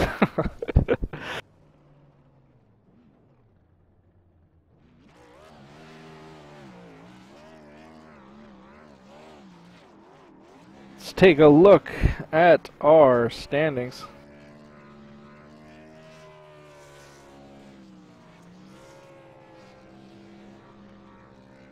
Pretty good finish. Keith Haney first place, Chris Sharp second place, Joshua Buckley in third. The rest of our field will round out quite nicely there. John Frisching finishes in 12th, and Nate LaFleur finishes in 17th. So, yeah, I'm still on top there, boys. Well, I think the fireworks weren't done there in pit road, as there might be some drivers being pulled into the hauler tonight. Oh, I didn't see anything that's on pit road. It's after the race, whatever. These guys want to run each other over, they can. Keith Haney, I don't believe, is in chat, or he's muted, so we'll see if he can get himself unmuted before we pull him down here. Let's pull down second place Chris Sharp. Is Chris in the chat? He is. Let's pull him down. Second place, Chris, man, what a crazy, dramatic race. A lot of cautions, but hey, you were able to come out with a second place finish, man. Tell us about your race there. It was a wild one. I ended up... Yeah, he's listening to those iRacing chat radio. You're going to have to see if you can turn that down. I'm sure they're going crazy right now, aren't they? Yeah, sorry about that. Okay. It was a wild one. I mean, I got damaged beginning of the race and come down and topped off and accidentally used my fast repair, so I was just trying to take it easy and not get any more damage and stuff, and just played the strategy right. What was your main strategy going through that race? Just to keep it clean? Yeah, that was the main thing, just trying to keep it clean and then go after it last 50 laps. All right, you boys got any questions for the second place finisher? Yeah, Chris, good job tonight, man. This is Dustin here up in the booth. We go on to Sonoma next week. What are you feeling like your chances are at Sonoma? You like the road races? Yeah, I love road racing. I'm not gonna say I'm gonna win, but I think I got a good shot. I was gonna say I like the confidence, man. That's crazy. I mean, all you gotta do really just keep it clean, and you have a good shot at winning. Jamie, you got anything to add there? Yeah, great race, Chris. You know, I've been watching you all race long. We seen you. You were fast. You know, you running that Miller paint scheme. You know, it's pretty impressive to see what you did out there with the field, and you know, we had a lot of cautions going on. So I was just kind of curious as to, you know, were you a little bit worried when we started having cautions after cautions, or were you just trying to just keep your stuff clean and keep marching to the front? Yeah, that was the main thing. Cautions didn't really bother me. It helped me, actually, to get the repairs I needed when I accidentally used my fast repair. But the main thing was just keeping it clean. Yeah, you definitely got to watch those quick repairs, and it sounds like you had one get away from you accidentally. But, yeah, a heck of a race, and, you know, Sonoma's always an interesting track. You know, Dustin just brought that up. You know, we got some real good road racers out there, some ringers, if you will. So good luck next week. Thank you, guys. Congratulations on the second place, and yeah, like I said, we'll see you next week. All right, thank you. See y'all. All right, let's bring in first place Keith Haney. See what he has to say about that race. Keith, congratulations, man. I think you were in the right place at the right time. That last restart, you nailed that restart for sure. Tell us about your race, man. Man, I I came in just gonna kind of cruise. I figured that's really all I was gonna be good for, is just cruising. I really didn't think I had anything for these guys, and I believe, guys kind of got into some incidents and ended up using their quick repairs. Some of the better guys, that is, and I believe that's probably what moved me forward as the race went on, is just knocking some of those better guys getting knocked out, due to just being at the wrong place at the wrong time. Hey man, you gotta take what you get, and I think that strategy definitely worked for you tonight. And hey, a win's a win, man. I guess you're the 5th different race winner this season. So excellent to see that win logo by your name next week, and it's going to get you into the chase. I believe we'll have to discuss your race requirements, but I think that's going to get you in the chase. And yeah, congratulations on the good run. Jamie, Dustin, anything to add there? Yeah, good job, Keith. Good to see you back. And I tell you what, man, we move on to Sonoma next week. We know that's one of your favorite places, where you're definitely a road race ringer. So, what's your thoughts going into the next race?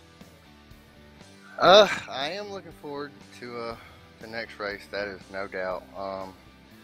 It's really I only seem to be good at Watkins Glen. That Sonoma, that is a tricky one for sure.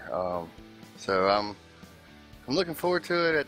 At the same time, I'm kind of nervous, because you expect to make a good showing there, and if you don't, you feel like I don't know, you feel like you didn't bring your all that week. I think though your same strategy could work out for you, man. I think a lot of people, don't realize how important it is just to stay on the track at Sonoma, keep it clean, and you never know where you'll be when you get to the end of the race.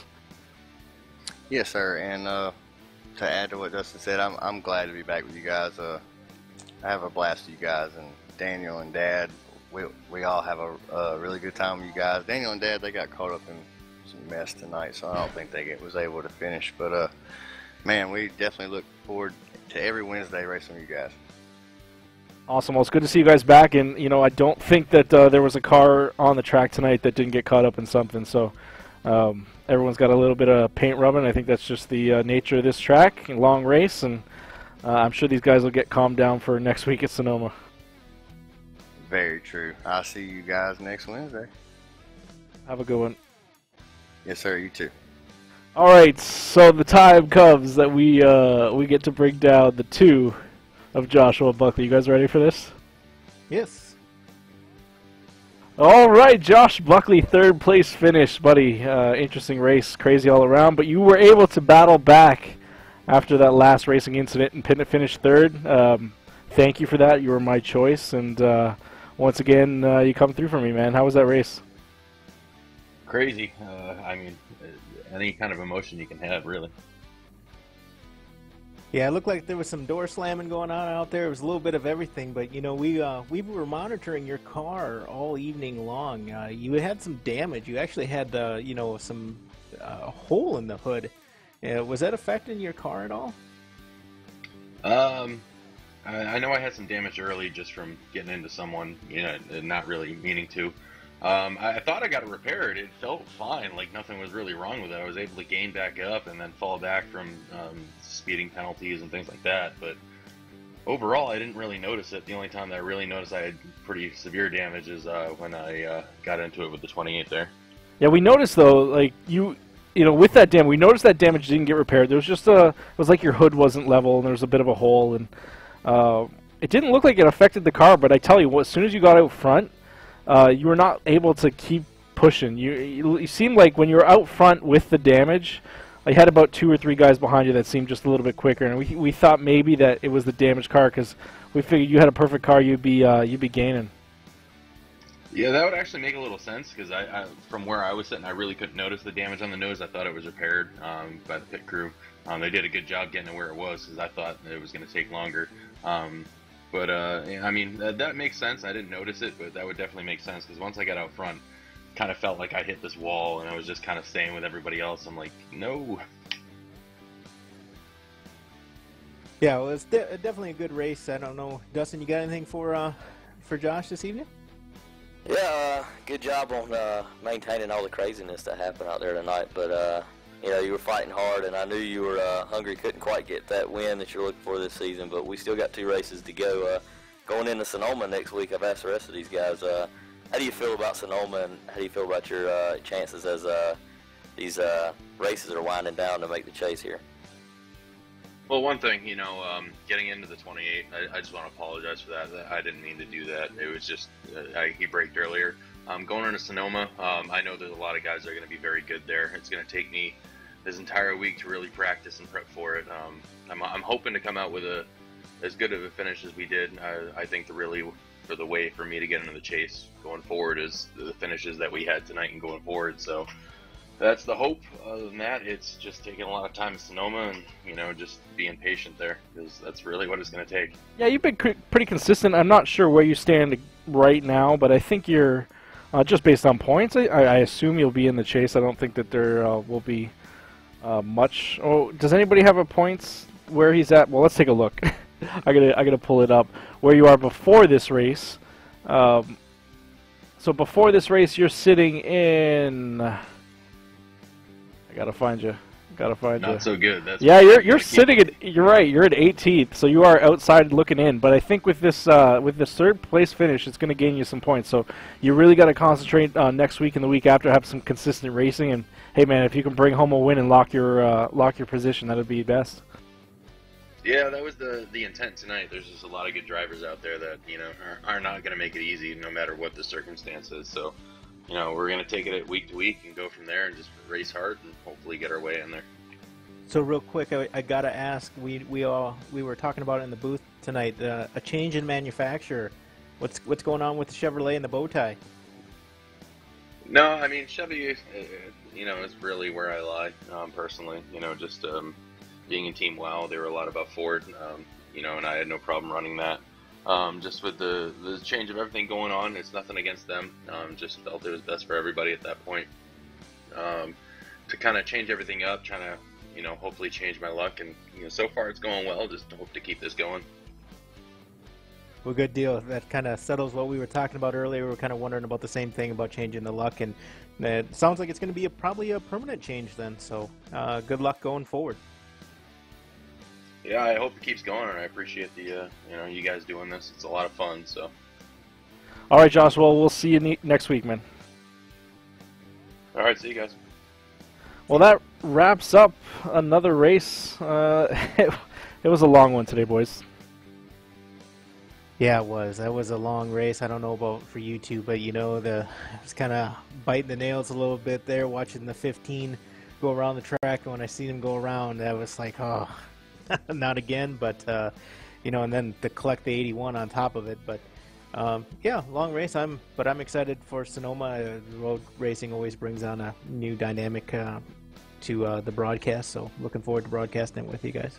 Yeah, I agree, man. We're getting down to it. We're going to be in the chase in a couple weeks. It's crazy to think we're already going to be in the chase, and looking forward to seeing how things playing out. And hey, it's November, so getting things in order and thinking about next season, man. I'm excited. Dustin, you got anything to add, buddy? Nothing. Just looking forward to Sonoma next week, and you know, just definitely enjoying it. You know, we saw John Fershing have a little bit of trouble there tonight, but he still retains the points lead. So good job by him and that team, and you know, he's got some real players here as we start getting ready, as winding down this season, getting ready for the chase. It's going to be exciting for sure. And with those thoughts, I'm Mike Fair with Dustin Phillips and Jamie Christensen. Thanks for watching. We'll see you next week at Sonoma.